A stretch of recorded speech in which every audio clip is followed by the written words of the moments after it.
Magic Bauliana 2025-এর এই মঞ্চে সুরের কত যুদ্ধ হলো, কত অশ্রু ঝরলো, কত স্বপ্ন ভেঙে পড়লো। কখনো বিচারকের কড়া নম্বর, আবার কখনো এলিমিনেশনের ভয়। এই সব কিছু পেরিয়ে যারা শেষ পর্যন্ত টিকে আছেন তারা কিন্তু আর কেউ প্রতিযোগী নন, তারা হচ্ছেন স্বপ্নযাত্রার সেই সফল 5 যোদ্ধা। আর এই 5 যোদ্ধার পেছনে যারা ছিলেন তারা কখনো বিচারক, কখনো মেন্টর, কিন্তু দিন শেষে তারা সবাই অভিভাবকের মতন ছায়া হয়ে তাদের সাথে ছিলেন। সেই 3 কাণ্ডারি আমার সঙ্গে এই মুহূর্তে মঞ্চে আছেন। আমার ডান পাশে আছেন খায়রুল ওয়াসি এবং লাভলি দেব, এবং বাঁ পাশে আছেন কামরুজ্জামান রাব্বি। আপনাদের সবাইকে জানাই স্বাগত। একই সাথে এই মঞ্চে স্বাগত জানাতে চাই আমাদের সুরের সেই 5 যোদ্ধাকে যারা শেষ পর্যন্ত টিকে আছেন এবং সুরের ম্যাজিক দেখিয়ে জায়গা করে নিয়েছেন সেরা 5 হিসেবে। এবার স্বাগত জানাচ্ছি আমাদের সেরা 5 গ্র্যান্ড ফিনালিস্টকে।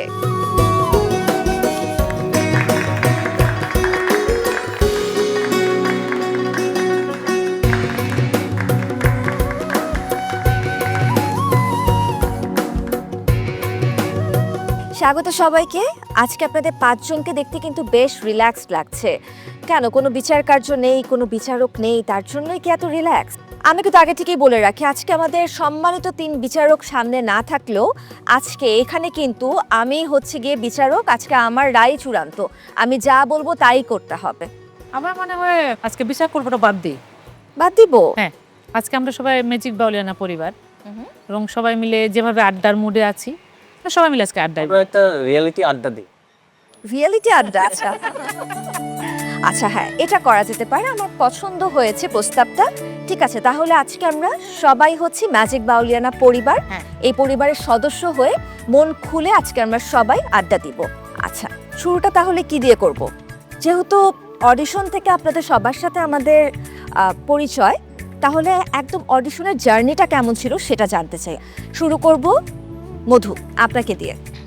নওগাঁ থেকে যখন আমি রাজশাহীর উদ্দেশ্যে রওনা দিই, সেটা হচ্ছে আমার সকালবেলা রওনা দিইনি, আমি দিয়েছিলাম আগের সন্ধ্যায় রওনা দিয়েছিলাম। এবং রওনা দেওয়ার মাঝ রাস্তায় আমি সারা রাত আর একটা জায়গাতে আমি কাটাই, আর সেইখান থেকে আমি আবার রাজশাহীর উদ্দেশ্যে রওনা দিই। তো সেইখান থেকে রাজশাহীর উদ্দেশ্যে রওনা দেওয়াটা আমার অনেকটা লেট হয়ে যায়। আর আমার সাথে যিনি ছিলেন উনি যেতে চাচ্ছেন আবার যেতে চাচ্ছেন না। আমি বললাম যে আজকে আপনি চলেন আমার সাথে, ভালো লাগবে আপনার। অনেক কষ্ট করে ওনাকে নিয়ে গেলাম। এর মধ্যে আমার ছবি তুলতে হবে, তারপরে ফটোকপি করতে হবে, এগুলো সব কিছু মিলে আমি তো শুক্রবারের দিন, সেই দিন কোনো দোকানপাট খোলা নেই। রাজশাহীতে আমি ঘুরতেছি রিক্সা নিয়ে বিভিন্ন জায়গাতে। আর ইনি তো আমার সাথে যিনি গেছেন উনি আবার শেভ করবেন। উনি কে ছিলেন? উনি ছিলেন এক জেলা শিল্পকলা একাডেমিতে, উনি তবলার প্রশিক্ষক ছিলেন। আচ্ছা। এবং উনি সবসময় আমাকে সঙ্গ দিতেন। তো ওই দাদা সবসময় বলতেছেন আমি সেভ করবো, তাছাড়া আমি ওখানে যাব না, আমার একটা প্রেস্টিজ আছে না, তোর দাদা হিসেবে আমি ওখানে যাব, এইভাবে যাব। আমি একটু আমি ইন্টারাপ্ট করছি। উনি কি প্রতিযোগী হিসেবে যাচ্ছিলেন নাকি শুধুমাত্র সঙ্গ দেওয়ার জন্য? আমার সাথে যাচ্ছে সঙ্গ দেওয়ার জন্য। বাহ, চমৎকার। অভিভাবক হিসেবে, বাহ। পরে উনি আমার সাথে লাস্টে গেলেন, আমি একটা দোকান খুঁজে পেলাম, তাড়াতাড়ি করে আমি ওটা শেষ করে এর মধ্যে দেখি 12টা বেজে গেছে একদম। আর আমার রিপোর্টিং টাইম ছিল 9টায়। তো 9টা 12টা, এর আগে আমি ভাবছি যে কি একটা অবস্থা হলো, আমি কি ওখানে ঢুকতে পারবো কি পারবো না। ওখানে যাওয়ার পরে আমার যেটা আগ্রহ প্রকাশ হচ্ছিল এইরকম যে স্যার কোন রুমে আছে, পার্থ বড়ুয়া স্যার কোন, আমি শুনেছি। আমি আসেছিলাম। তো পরে নসিবের উপর ছেড়ে দিলাম, যে কোনো বিচারক মণ্ডলীর সামনে আমি যেন যেতে পারি, আর আমি যেন ভালো গান গাইতে পারি। তো প্রথমেই আমি স্যারকে পেলাম। স্যারকে আমি আবার প্রায় 4-5 বছর আগে ওনাকে আমি একদিন দেখা করার কথা ছিল, কিন্তু দেখা হয়নি। ওখানে যে দেখছি উনি, এখানে ওনার বুথে আমি পড়ে গেছি। একটু চলে যেতে চাই রজনীর কাছে। রজনী, প্রথমবার অডিশন বুথে ঢুকে যখন এত ক্যামেরা লাইটস দেখেছিলেন, সামনে এত গুণী গুণী মানুষ বসে আছেন আপনার প্রতিভাকে যাচাই করার জন্য, তখন মনের অবস্থা কি ছিল? গান করতে খুব নার্ভাস লাগছিল, তো তারপরেও সাহস দিয়ে গাইছি। গাওয়ার পরে সেটা আমি মন জয় করতে পারছি বিচারকদের। তারপর থেকে আস্তে আস্তে ভয়টা কেটে গেছে। অবশেষে যেই স্বপ্ন আপনি অনেকগুলো বছর আগে রেখেছিলেন, সেই স্বপ্নটা অবশেষে আপনি পূরণ করতে পারলেন, সেরা 5-এ ঢুকতে পারলেন। আমার মনে আছে যে এই মঞ্চেই আমার এই বাঁদিকে হচ্ছে দেবযানী এবং আমির ফকির দাঁড়িয়েছিলেন এবং ডান দিকে আপনি দাঁড়িয়েছিলেন। আপনাদের তিনজনের ফলাফলটা আমি সবার শেষে ঘোষণা করি। তখন কি একবারও মনে হয়েছে যে আমার হয়তোবা এই 2 দিনের মার্কস মিলে আমি হয়তোবা আশানুরূপ ফলাফল করতে পারিনি, এরকম কিছু কি মনের মধ্যে চলছিল?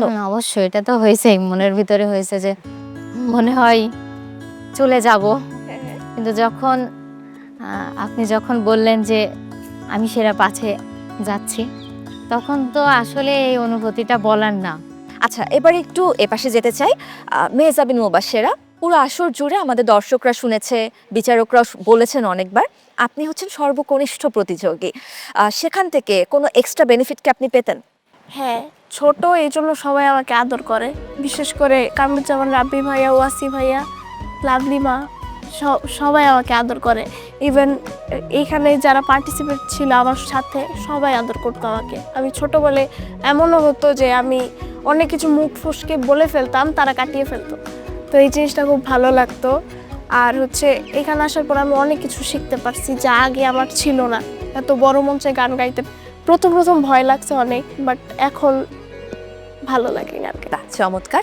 অডিশন রাউন্ডে আপনার গল্পটা কিন্তু একদমই ভিন্ন ছিল। আমরা দেখেছিলাম যে আপনি আপনার বাবাকে নিয়ে এসেছেন, আপনার বাবাও প্রতিযোগী ছিলেন, তিনিও অডিশন রাউন্ডে অংশগ্রহণ করেছিলেন। তারপর তো সবাইকে নিয়ে আমরা সেরা 40-এর যাত্রা শুরু করলাম। সর্বকনিষ্ঠ হিসেবে ওই সময় কি কোনো মনের মধ্যে ভয় কাজ করেছে, বা আপনি নিজে কি ব্যক্তিগতভাবে কোনো চাপ অনুভব করেছেন? প্রথমে মনে করছি এরা কেউ আমাকে পাত্তা দেবে না, যে আমি ছোট। তো প্রথম কয়েকদিন আমি কারোর সাথে কথা বলি নাই, আমি একা একা থাকছি।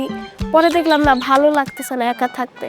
পরে তারপর সবার সাথে কথা বললাম, মিশলাম, দেখলাম যে সবাই ফ্রেন্ডলি।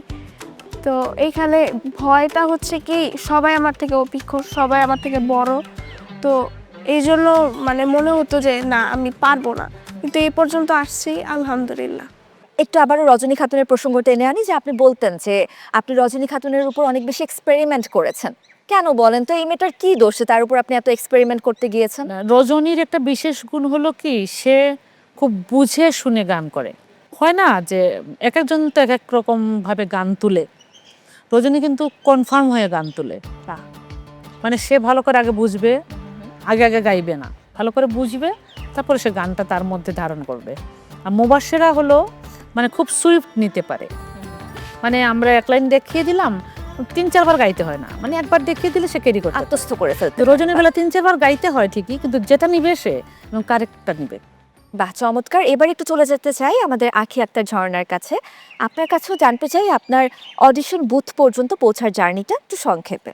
আমি ঢাকা 2য় দিনের অডিশনে যাই। আমি ছিলাম 7 নাম্বার, মানে প্রথম ওয়েটিং কার্ড আমি পাই। তারপর আস্তে আস্তে অনেকে মানে আসছে। পরে যখন 2য় রাউন্ডে গেলাম, আমি কিন্তু 2য় রাউন্ডে ইয়েস কার্ড পাই। এক্স্যাক্ট, আমি আমার মনে আছে সেটা। আমি তো বাসায় চলে গেছি, আমি তো আশায় একদম আমি আর যাইতেছি না ম্যাজিক বাউলিয়ানায়। তারপর হঠাৎ করে আমার ফোন আসছে যে আপনি তো ম্যাজিক বাউলিয়ানায় যাচ্ছেন, আপনাকে আমরা ম্যাজিক বাউলিয়ানার সাথে নিতে চাচ্ছি। মানে আমি তো আকাশ থেকে পড়ছি। তারপরে তো 40 জনের সাথে আসলাম, সবাই এত ভালো গান করে। আমি তো ভয় কি হচ্ছিল কারণ মেগা সিলেকশন রাউন্ডে আমার মনে আছে যে আপনারা সর্বপ্রথম 40 জন প্রতিযোগীকে দেখতে পারেন একে অপরকে।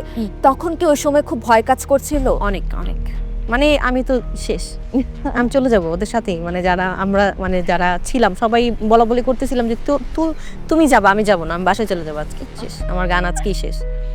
তারপর তো আস্তে আস্তে যে টপ 5 তো অনেক পরের জার্নি, তার মাঝখানের একটা জার্নি আছে যেটা অনেক বড় একটা স্যাক্রিফাইসের জার্নি। সেই জার্নিটা একটু আপনার মুখে শুনতে চাই।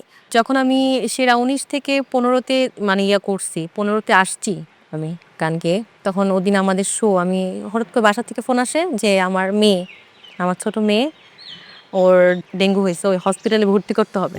এখন আমার তো মন মানতেছে না, আমি বাসায় যাব। ম্যামকে বলতেছি, ম্যাম আমি আর গান গাইতে পারবো না, আমি বাসায় যাব। ম্যাম বলতো, ওনার বয়স তখন কত? ওর 11 মাস। মাত্র 11 মাসের বাচ্চাকে ফেলে আপনি এই মঞ্চে সুরের যুদ্ধ করতে চলে এসেছিলেন। অনেক বড় আত্মত্যাগ এটা। শুনি তারপরে গল্পটা। তারপর ম্যামকে বললাম, ম্যাম আমি তো বাসায় যাইতে চাই, আমি আর পারতেছি না, আমি কান্না করতেছি। আর ম্যাম বলে, তুই যদি বাইরের দেশে প্রোগ্রাম করতে যাইতি বা গান করতি, তখন তুই কি করতি, তখন কে দেখতো? তুই ওরে আল্লাহর হাতে ছেড়ে দে, আল্লাহ তোরে দেখবে, তুই এখন আমার হয়ে গান গা। ম্যামও কান্না করতেছে আমার সাথে। পরে গান করলাম, আবার টপ 12তে যখন যাই ম্যাম আমাকে ধরে কান্না করতেছে যে দেখছস তুই আল্লাহর হাতে সব ছেড়ে দিছস, তাই ভালোভাবে গাইতে পারলি আজকে। আমার প্রথম যখন আমার গান শুনি আমার মনে হয়েছিল যে মেয়েটাকে দিয়ে হবে। আর আমরা যারা নারী আমাদের বিভিন্ন বাধা থাকে আসলে গান গাইতে গেলে। এই যে আমি আবেগী হয়ে যাই, কথা দেখতে পাচ্ছি আমি। কারণ আমার বেলায়ও তাই হয়েছে যে আমার ছোট বাচ্চা একে গান গাইতে পারিনি, যাইতে পারিনি, তো আমার মনে হয়েছে যে এই বাচ্চাটাই জায়গায় না আটকে যাক, সে পারবে গাইতে। আমি যেটা মিস করে আসছি আমার জীবনে, আমি করতে পারিনি, আমি ওর মধ্যে দেখতে চাই যে আসলে সে পারবে। চমৎকার। একটু জেনে নিতে চাই আক্তার ঝর্ণা আপনার কাছে, আপনার বাচ্চার কন্যার এখন কি অবস্থা? এখন এখন আলহামদুলিল্লাহ একদম অনেক ঠিকঠাক ভালো আছে। আছে। হ্যাঁ, আচ্ছা, আমার মনে হয় এটা আসলে একটু দর্শকদেরকে আমার জানানো প্রয়োজন, বিশেষত যারা মেয়েরা আছেন হয়তোবা চান, স্বপ্ন দেখেন যে ছোটবেলার থেকে গান গেয়েছেন, একটা বড় মঞ্চের স্বপ্ন আমরা সবাই আসলে দেখি, কিন্তু হয়তো বা বিয়ের পর সেই স্বপ্নটাতে একটা ব্যাঘাত ঘটে। আমি বলবো যে ম্যাজিক বাউলিয়ানা 2025-এর এই আসরে আমি নিজেও এই দুটো মানুষকে দেখে অনুপ্রাণিত হই, আমাদের আখি আক্তার ঝর্ণা এবং রজনী খাতুন, যারা শুধুমাত্র বাবা মার সাপোর্ট না, তারা পেয়েছেন তাদের জীবন সঙ্গী, তাদের সাপোর্টটা তারা পেয়েছেন। একটু আপনাদের সেই অর্ধাঙ্গদের উদ্দেশ্যে আমরা একটা হাততালি দিতে চাই। মেয়েরা অনেক সাপোর্টিভ হয়, কিন্তু ছেলেদের থেকে সাপোর্টটা পাওয়া বিয়ের পর পর্যন্ত এটা আসলে অনেক বড় ব্যাপার। এবং রজনীর ব্যাপারে আমি শুনেছিলাম যে যতটা না আপনি বিয়ের আগে গান গাওয়ার সুযোগ পেয়েছেন, তার থেকে বেশি সুযোগ পেয়েছেন বিয়ের পরে। আচ্ছা, এবার একটু এমন একজনের কাছে যেতে চাই যার আসলে বুক ফাটে তো মুখ ফোটে না, আমাদের সোহাগ নুরি। আপনার ব্যাপারে কিন্তু অনেক অনেক অভিযোগ আছে যে আপনি সহজে কথা বলেন না, নিজের মধ্যে অনেক কিছু চাপিয়ে রাখেন, কিন্তু আজকে আপনাকে কথা বলতেই হবে, জানাতেই হবে, এই অডিশন বুথ পর্যন্ত আপনার গানের জার্নিটা কেমন ছিল? 2019-এ মনে হয় একটা ম্যাজিক বাউলিয়ানার একটা আমাদের প্রতিযোগিতা তৃতীয় হয়েছিল। আসর। হ্যাঁ, তখন এটা দেখে আমার একটা চিন্তা চেতনা জাগে যে আমিও এটাতে অংশগ্রহণ করব, বাহ। কিন্তু কোন সময় হয় এটা জানি না, তো কার কাছ থেকে জানবো সেটাও বুঝি না। এরকম আস্তে আস্তে সময় চলে যাচ্ছে, আর আমি টুকটাক প্রোগ্রাম করতেছি সংসার নিয়ে, এভাবে সময় যাচ্ছে। যেতে যেতে 2022-এও চলে গেল, দেখলাম টিভিতে শুরু হয়ে গেছে ম্যাজিক বাউলিয়ানা, তাহলে আমি আর তো সময় পাবো না, আচ্ছা গেল। তারপরে 25-এর বেলা যেটা হলো, আমার উস্তাদ যিনি মায়ারানী মা, ওনার আরেকজন ছাত্র আছে, ওনার নাম হচ্ছে অন্ধ রাসেল নুরি, ওনার দৃষ্টি শক্তি নাই, তো উনি হঠাৎ করে মানে ফোন দিয়ে বলতেছে, মানে এর আগে ওনার সাথে একটা আলাপ ছিল যে আমি এটা করতে চাই, ম্যাজিক বাউলিয়ানায় অংশগ্রহণ করতে চাই। উনি হঠাৎ করে আমাকে একটা নাম্বার দিয়ে বললো, তুই তো অংশগ্রহণ করতে চাস বাবা, তাহলে এটা দিয়ে এভাবে এভাবে তুই রেজিস্ট্রেশন কর। তখন আমি এটা করলাম, তারপর রেজিস্ট্রেশন হলো। তারপরে যেদিন ঢাকা জোনের প্রথম অডিশন হয়, এর আগের দিন রাত্রে আমি প্রোগ্রামে ছিলাম, ওইরকম টাকা পয়সাও ছিল না। চিন্তা করলাম যে প্রোগ্রামে গেলে হয়তো কিছু টাকা পয়সা হবে, ঢাকা গেলে টাকা পয়সার প্রয়োজন, এরকম একটা চিন্তা করে আর কি প্রোগ্রামে গেলাম। তো সেটাই হয়েছে, আসা যাওয়ার খরচ এবং টাকা সেটাই হলো। আসলাম, আসার পরে একটা মজার ঘটনা হচ্ছে, 7টার আগে আমি ঢুকে পড়ছি, যাই দেখি কেউ নাই। চিন্তা করলাম আমি কই আসলাম, ভুল আসলাম না তো। আবার এখানে যারা আর কি গার্ড দেয়, পাহারাদার, তারা ছিল, তাদেরকে জিজ্ঞেস করলাম যে আচ্ছা এখানে কি ম্যাজিক বাউলিয়ানার অডিশন কিনা? হ্যাঁ অডিশন। ঢুকলাম, ঢোকার পরে দেখলাম যে এই ব্যানারগুলো আছে, তখন বিশ্বাস মানে তার মানে সেই ভোর 7টা থেকে আপনি হ্যাঁ। আমাদের অডিশন জোনে ছিলেন। হ্যাঁ। বাহ। মানে সর্বপ্রথমই আমি যাওয়ার সময় মাত্র 2-3 জন লোক ছিল, আর সর্বপ্রথম যাকে দেখলাম উনি একজন অদ্ভুত মানুষের মতো দাঁড়ায় আছে, এদিক ওদিক দেখতেছে, কিছু বলতেছে না। মানে ওনার লম্বা চুল আছে, আর চুলগুলো এইখানে একটা খোপা করা। আমি শুধু ওনার দিকে চাই আছি যে উনি কে হতে পারেন, আসলে বিচারক না কি, কিছুই বুঝতেছি না। উনি হচ্ছেন আমাদের জুবাইর স্যার। জুবাইর ভাই, আমিও সেটাই ভাবছিলাম। যাই হোক, মানে তখন অদ্ভুতের মানে চুপ করে পকেটের মধ্যে হাত দিয়ে এরকম ভাবে আর কি দাঁড়ায় আছে। আমি শুধু ওনাকেই দেখতে, উনি কে হবেন, কি করবে, কি সমস্যা, কিছুই বুঝতে পারতেছি না। যাই হোক, তখন আবার মোটামুটি আস্তে আস্তে টাইম যেতে যেতে ক্ষুধাও লাগলো, বাড়ি থেকে একটু খেয়ে আসলাম। তারপরে যখন সব কিছু হলো, ভূতে যাওয়ার সময় যখন সিরিয়ালে বসা হয়, বসতে বসতে তখন ভাবতেছি কি গান করা যায়। তখন মনে মনে 2-3টা গান সিলেক্ট করলাম। হঠাৎ করে জানালার পাশ দিয়ে একটু ফাঁকা ছিল, ওই দিক দিয়ে আমার চোখটা যায়, মানে আমার নজরটা ওই দিক দিয়ে যায়। তখন হঠাৎ করে দেখি 2জন বিচারক, তার মধ্যে লাভলি আম্মাকে দেখলাম। তখন উনি যে লাভলি দেব আমি চিনি না, ওনার পাশে যে ছিল ফকির চান ভাই, ওনাকে আগে থেকে চিনতাম। তখন একটু সাহস হলো, কিন্তু সাহস হলেও যখন আমি দরজা দিয়ে ঢুকি, তখন টোটাল ব্যাপারটা উল্টা হয়ে গেল, আমি আবার ভয় পাইতেছি, আমার ভিতরে কাঁপুনি শুরু হয়ে গেছে, নার্ভাস ফিল, একেবারে গান করতে পারতেছি না। যাই হোক, ওনারা সাহস দিলেন। আমি এখানে একটু বলি, প্রথম যখন সে এসে ঢুকলো, ওর না চোখের দিকে তাকিয়ে আমার কেমন জানি একটা মনে হচ্ছিল, একটা হয় না কিছু কিছু মানুষকে দেখলে একটা ভালো লাগা কাজ করে মনের মধ্যে। সে এসে গান ধরলো, আমি কিন্তু ওর মানে প্রথম 30 সেকেন্ডেই বুঝতে পারছিলাম যে সে গাইতে জানে, কোনোভাবে সে গাইতে পারছে না। তখন যখন সে ওই জায়গায় নার্ভাস ফিল করলে যেটা হয়, গলার স্বর নড়ে যায়, তখন আমি বললাম যে তুমি কি ভয় পাচ্ছ? তখন আস্তে করে ফকির চান আমাকে বলল যে সে খুব ভালো গাইতে পারে, আম্মা কেন জানি আজকে গাইতে পারতেছে না। আমি বললাম দাঁড়া, তারপরে ওকে একটু আশ্বস্ত করলাম যে বাবা ঠিক আছে, তো এইটা বাদ দে, অন্য আরেকটা গান। আচ্ছা, আমি একটু জানতে চাই যে সোহাগ নুরির গান শুনে কি লাভলি দেব সেই দিনও কান্না করেছিল? একদম। তার তুই মানে বুঝলি তখন আমি তো দেখতে পাচ্ছি স্টুডিও রাউন্ডে আসার পর থেকে প্রত্যেকটা রাউন্ডে ওয়াসির টিমে সোহাগ নুরি, বাট লাভলি দেব কান্না করে। আমি পাশে থেকে কত বোঝানোর চেষ্টা করি, ও কান্নার মধ্যে আছে। তো জার্নিটা কিন্তু শুরুর থেকেই, কিন্তু আর কি করার থাকে। শুধু এইটা না, আমি যতদূর জানি যে লাভলিদির বুথে যখন পড়ে, ও একটা গান গেয়েছিল যেটা সখী সাজাও কুঞ্জ গাথামালা। সাজাও কুঞ্জ গাথুমালা। সেই গানটি দিদির বাবা গাইতেন। ওনাকে গাইতেন এবং ওনাকে শিখিয়েছিলেন। তো এর জন্য আমার সাথে পরে শেয়ার আবেগপ্রবণ করছে। হয়ে হ্যাঁ, গেছে। আবেগপ্রবণ হয়ে। মানে এমন ভাবে কানেক্ট হয়ে গেলাম ওই গানের সাথে, তখন আমি সোহাগনীর মধ্যে আমি বাবাকেই দেখতে পাচ্ছি আসলে, যেটা হয় গানের ব্যাপারে। এবং পরবর্তী মানে রাউন্ডে যখন আমরা বসলাম চারজন, তো এই ফাঁকে দিদি মানে একটা কথা বলছিল, আমার মনে পড়ে যে একটা ছেলে আছে খুব দারুণ গায়। আমি আসলে ওই পরবর্তী রাউন্ডে যখন গান শুনি ওর, তখনই আমি মানে ওর গানের সুরের মধ্যে যে একটা মাদকতা তৈরি হয়েছিল আর কি, আমি দিদির কথায় আমি মানে সত্যিই সেটা প্রমাণ পেলাম পরবর্তীতে। তারপর তো সিলেকশন হয়ে সেকেন্ড রাউন্ডেও কিন্তু যখন গান ছিল না, আমার গুজবাম হচ্ছিল, মানে তো গিয়েছিল না সেকেন্ড রাউন্ডে আরেকটা গান মনমোহন দত্তের একটা গান। মনমোহন দরকার ছিল সোহাগ। কোনটা ছিল সোহাগ? ওটা হচ্ছে কর্ম কেবল আর কিছু নয়, আঁকা আঁকে মুছামুছি দেখে আমি তাজ্জব হয়েছি। তাজ্জব হয়েছে। হ্যাঁ, এইখান থেকে শুনি আবার। হ্যাঁ একটু শুনি তো, একটু শুনি গানটা আমরা। গানটা একটু শুনে দেখি আমরা। তোমার কর্ম কেবল আর কিছু নয়,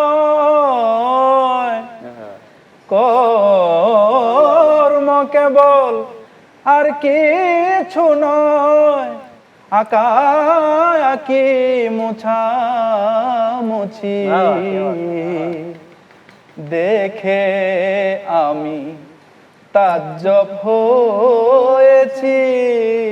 বাহ, বাহ, কেউ না ভাই, আবার কান্না শুরু করবে। আমরা আজকে আনন্দে আছি, আর কান্নাকাটি চাই না।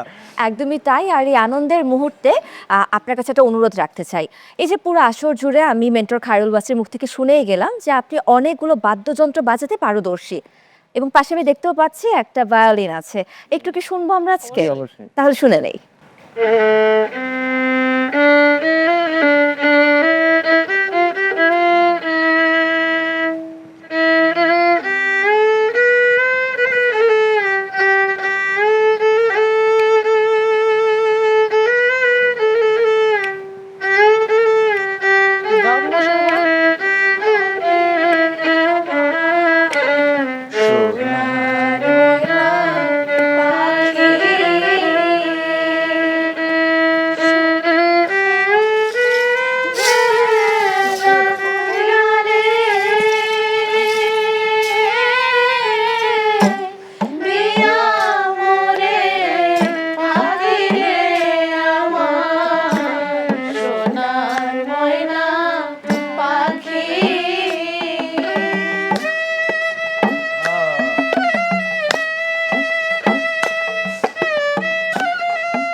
মধুধর অন্তরা।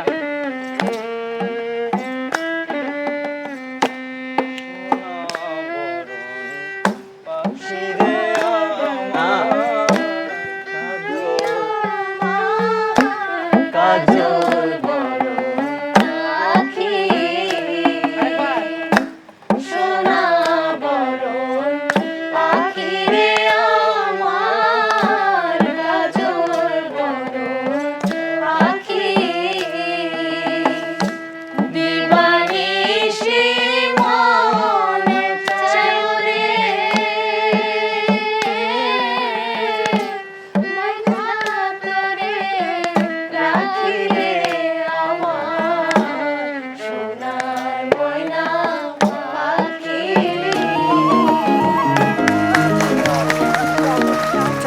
অনেক অনেক ধন্যবাদ আমার অনুরোধ রক্ষা করার জন্য।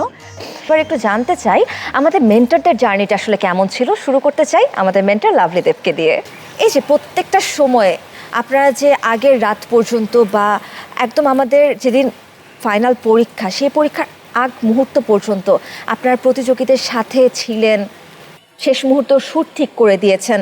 এবং আমি যদি মেন্টর কামরুজ্জামান রাব্বির কথা বলে, আমি দেখতাম যে প্রতিটা বার একদম শেষ মুহূর্তে তিনি মঞ্চের কাছে এসে প্রতিযোগীদেরকে সাহস জুগিয়ে যাচ্ছেন। এই যে এত এত কাজ, এত এত পরিশ্রম, যেদিন প্রতিযোগীরা শুট থেকে একটু বিচ্ছিন্ন হয়ে যেত, আসলে আপনাদের মনে কি অনুভব হতো সেটা একটু জানতে চাই। আমাদের সাথে সাথে ওরাও কিন্তু পরিশ্রম করে। একদমই তাই। আমাদের তো চেষ্টা থাকেই, ওদের কিন্তু আরো বেশি চেষ্টা থাকে। আমি সবসময় বলি যে ওরা কিন্তু আপ্রাণ চেষ্টা করে। যখন ওরা শুট থেকে সরে যায়, ওরা ইচ্ছাকৃত কিন্তু করে না, অবশ্যই না, হয়তো বা নার্ভাসনেস থাকে, কিন্তু বা তখন অতি ওরা টেনশনের যতটা জন্য। নার্ভাস হয় তার চেয়ে বেশি নার্ভাস হয়ে যাই আমরা। এর প্রধান কারণ হলো আহারে বাচ্চাটা পারলো না, ওই কষ্ট থেকে যে আহারে বাচ্চাটা গাইতে পারলো না। কারণ আমরা জানি সে পারে এই জায়গাটা, সেই জায়গাটা জানে, কিন্তু ঠিক মতো সে ডেলিভারি দিতে পারলো না বা ঠিক মতো সে পারফরমেন্সটা দিতে পারলো না। একটু এখান থেকে চলে যাচ্ছে কামরুজ্জামান রাব্বির কাছে, আপনারও কি একইটাই মনে হতো? আসলে এরকমই তো ব্যাপারটা। তবে আমার ভালো লাগার জায়গাটা, আমি যখন বাবা হয়েছি তখন বাবা কি জিনিস বুঝতে শিখেছি। নিজের অনেক না পাওয়া, অনেক পাওয়াকে বিসর্জন দিতে পারি সন্তানের জন্য। সো আমি যখন নিজে গান গাই এবং যখন কাউকে গাওয়াই, এই দুইটার পার্থক্যটা আমি বুঝতে পেরেছি এই বাবা হওয়ার পরে। কারণ একজন প্রতিযোগী, তাকে আমি যেভাবে বলছি, যেটা বলছি, সেটা একদম আমি তার অভিভাবক হিসেবে নিচ্ছেন, বিশ্বাস করছেন, সম্পূর্ণ দায় সেটা আমার ওপরে চলে আসে। ভালোটা তাদের, খারাপটা আমার। একজন কোচ আর একজন খেলোয়াড়ের মনে হয় এই সম্পর্কটাই থাকে। তুমি যেটা বলছিলে যে সবার মানে অনেকের বেলায় আমি আসি এবং এসে স্টেজে শেষ মুহূর্তে এসে কথাগুলো বলি, এইটা যে মোবাশ্বেরা এরা বলে যে ফাইনাল টাচ, একটা ফাইনাল টাচ দেয়া, কিচ্ছু বলি না, বিশ্বাস করো। আমি শুধু এসে বলি যা যা হয়েছে সব ভুলে যাও। একটু শুনি তো আমি কি কি বলতেন আসলে আপনি। মোবাশ্বেরাকে স্পেশালি বলতাম যে ও তো সবার থেকে ছোট ছিল বয়সে এবং ও খুব জড়সড় হয়ে থাকতো। ওকে একটা কথা অনেক বেশি বলেছি যে তুমি এখন সব মাথা থেকে বের করে দাও, আমরা এই ভুল, এটা ঠিক, এটা ঠিক, তুমি যেটা করো তুমি রিল্যাক্স হও এবং তুমি এই গানটা এতদিন তোমাকে বোঝানোর পর তুমি তো বুঝেছো, তোমার যে অবজারভেশন সেইটাকে ফিল করে তুমি দাও। তো এই ছোট ছোট কিছু বিষয় ও একদিন আমাকে এভাবে বলেই ফেললো যে ভাইয়া আমাকে আজকে আপনি বলেননি, এই জন্য আমার গানটা খারাপ হয়েছে। তো আমি বললাম ওকে, নেক্সট টাইম থেকে রেগুলার বলবো। তো ও আসতো, এসে আমাদের সবাইকে সে সালাম করতো, শ্রদ্ধা জানাতো, এসে একটা জায়গায় সাইড করে দাঁড়িয়ে final touch, then final touch তাকে দিতাম। সো এই কিছুই না।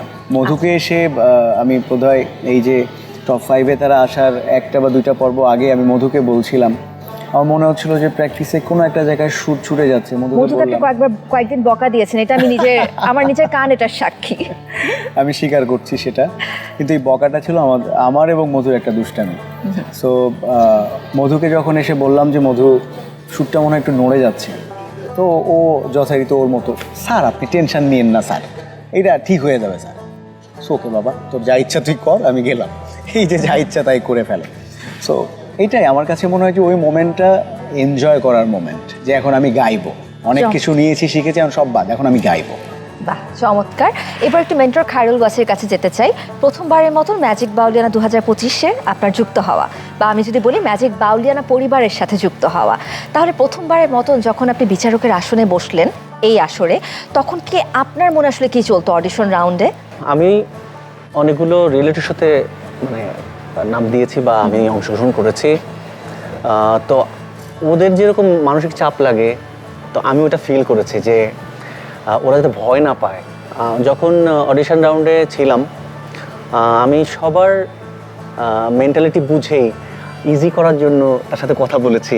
এটা কিন্তু সে করতো, মানে সে বাচ্চাদেরকে সাহস দিত। আমিও কিন্তু এরকম ছিলাম তোমাদের মতো। এবং এটা কিন্তু আমি আমাদের এই মূল মঞ্চের ব্যাক স্টেজেও দেখেছি যে আপনি এটা করেছেন। জিজ্ঞেস করেছি, কারণ আমি খুব ফিল করি যে একটু সাহস দিলে বা ওকে ইজি করে দিলে ও সঠিক সুরে বা গানটা অন্তত প্রেজেন্ট করতে পারবে।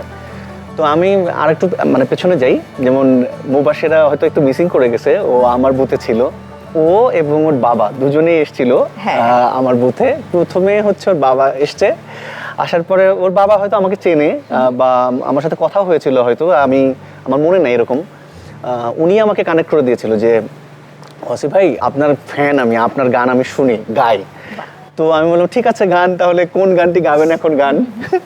তো গাইছিল। তো আমি খুব সম্মানের সহিত আমি তাকে বলেছিলাম যে আপনি আবার চেষ্টা করে পরবর্তী সিজনে আবার আসবেন, ঠিক আছে, এরকম আর কি। এখন অদ্ভুত বিষয় হচ্ছে যে ওর বাবার সাথে ওর চেহারার মিল আছে, মানে কিভাবে জানো, লাকিলি দুজনেই পাশাপাশি হচ্ছে তোমার বুতে আমার বুতে পড়ছে এবং পরপরই এসেছে পরপর, হ্যাঁ। আর আমি বলবো আমার এটা ভাগ্য, আমি বলবো যে দিদির এটা ভাগ্য, রাব্বির এটা ভাগ্য, একজন ভালো কন্টেস্টেন্ট একদম মানে সঠিক সময়ে এসে পড়ে এবং সেটার মূল্যায়ন করা। আসলে আমরা তো ওই যে মান নির্ণয় করি ব্যাপারটা, সবশেষে আমরাও মানুষ, আমাদেরও ভুল হয়ে যায়। আমার কাছে মনে হয় কি যে আমরা তো সারাটা দিন বসেই থাকি এটার কারণে যে এরকম প্রতিযোগীরা আসবে, তারা গান গাইবে। এটাই আমরা খুব কষ্ট পেতাম যে কেন ভালো গাচ্ছে না, ভীষণ কষ্ট পেতাম। এক্স্যাক্টলি, আমরা বের হয়ে একটাও পেলাম না ভালো, মানে কেন আসতেছে না, কেন ভালো গাইতেছে না। 150 জন বা 40 জনের মতো আমরা কাস্টিং করে ফেলছি, একজনও পাই নাই ময়মনসিং থেকে, হ্যাঁ। এবং আমি তো খুব মানে এত আনইজি লাগতেছিল যে আমি খালি জিজ্ঞেস করছিলাম যে রাব্বিদের বুথে কতজন পেয়েছে। এবং যখন টিম এসে আমাকে জিজ্ঞেস করে ওয়াসি ভাই, মনির ভাই এসে জিজ্ঞেস করলো প্রথমে একজনও পান নাই, আমি বললাম যে ভাই পাই নাই, মানে নিজেকে এত অস্বাভাবিক মনে হচ্ছিল কেন আসতেছে না, বাচ্চারা গাচ্ছে না। যদি না পাইতাম সত্যি আমার আসলে খারাপ লাগে, তো খারাপ লাগতো। তো আমি বলতেছিলাম যে আল্লাহ একজন যেন পাই। তারপরে উনি ঢুকে গান ধরছে, তো দেখি যে হাত পা কাঁপে, হ্যাঁ। তো আমি তাকে ইজি করে দিলাম। তো আমি প্রশ্ন করছিলাম প্রথমে যে আচ্ছা এর আগে যে গান গাইলেন উনি কি তোমার বাবা, এরকম, মানে আমি মানে চেহারার মিল মানে দুজনের। পরে বলে হ্যাঁ। তো তারপরে বললাম গাও, তুমি শুরু করো। ও গান ধরলো, গান ধরার পরে মানে ওকে তো হাইতে এত উপরে গাইতে পারে, মুবাশিরা দারুণ গায়, দুর্দান্ত, অলরেডি সেটা প্রমাণিত হয়েছে। তো গান ধরার পরে আমি আর পাগলা বাবলু স্যার দুজনে ছিলাম। তো উনি গান শুনেই তো ওই হাতে যখন মন্দিরটা এরকম করে পেতে, তা আমি ওনার অ্যাটিটিউড দেখে আমি বলতেছি কি যে ওনার তো মনে ধরে গেছে, বাজাইতেছে দুজনে একসাথে, আমরা দুজন খুব আনন্দ করলাম, গান গাইলো। তখন একটু মনটাকে শান্ত করলাম যে ওয়াসি ভাই গাচ্ছিল কিভাবে গানটা, আপনি এটা দেখিয়েছেন আমাদের। হ্যাঁ, ও উপরে যখন গায়, মুবাশিরা কোন গানটা গিয়েছিল? সবার প্রথমে গিয়েছিলাম হচ্ছে লালন সাইজির একটা গান, বড় সংকটে পড়িয়া দয়াল। হ্যাঁ, এক লাইন একটু শুনিয়ে দাও, একটু শোনাও। বড় সংকটে পড়িয়া দয়াল,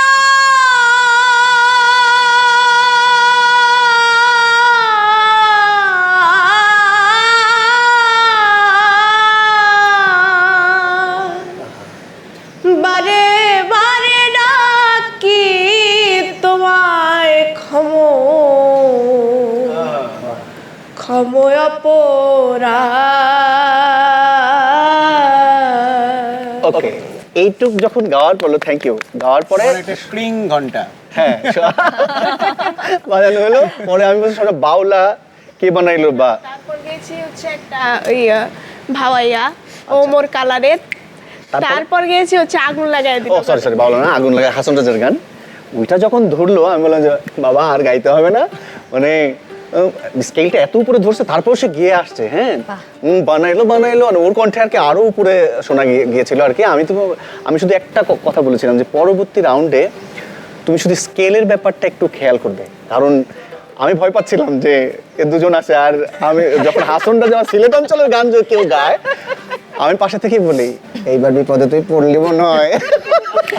এটা নিয়ে খুব খেপাতো আমাকে, মানে যখন কেউ সিলেটের গান ধরতো, দিদি ভুল ধইল না, দিদি ভুল ধইল না, মানে একটু মাফ করো, ছেড়ে দাও। এখান থেকে একটু আমি দর্শকদেরকে জানিয়ে রাখতে চাই, আমাদের দর্শকরা তো আসলে এডিটেড ফুটেজটা দেখেছেন অডিশন রাউন্ডে, তারা হয়তো এটা বুঝতে পারছেন না বা জানেন না যে একজন প্রতিযোগীকে আসলে একাধিকবার সুযোগ দেওয়া হয়েছে। সেজন্য এটা বলতে পারি আমি এতটুকু যে 40 জনকে আমাদের মেন্টররা মানে পরবর্তীতে মেন্টর হয়েছেন বিচারকরা প্রাথমিক পর্যায়ে বাছাই করে এনেছিল, তাদেরকে কিন্তু অনেকবার সুযোগ দেওয়া হয়েছিল, শুধু একবার না।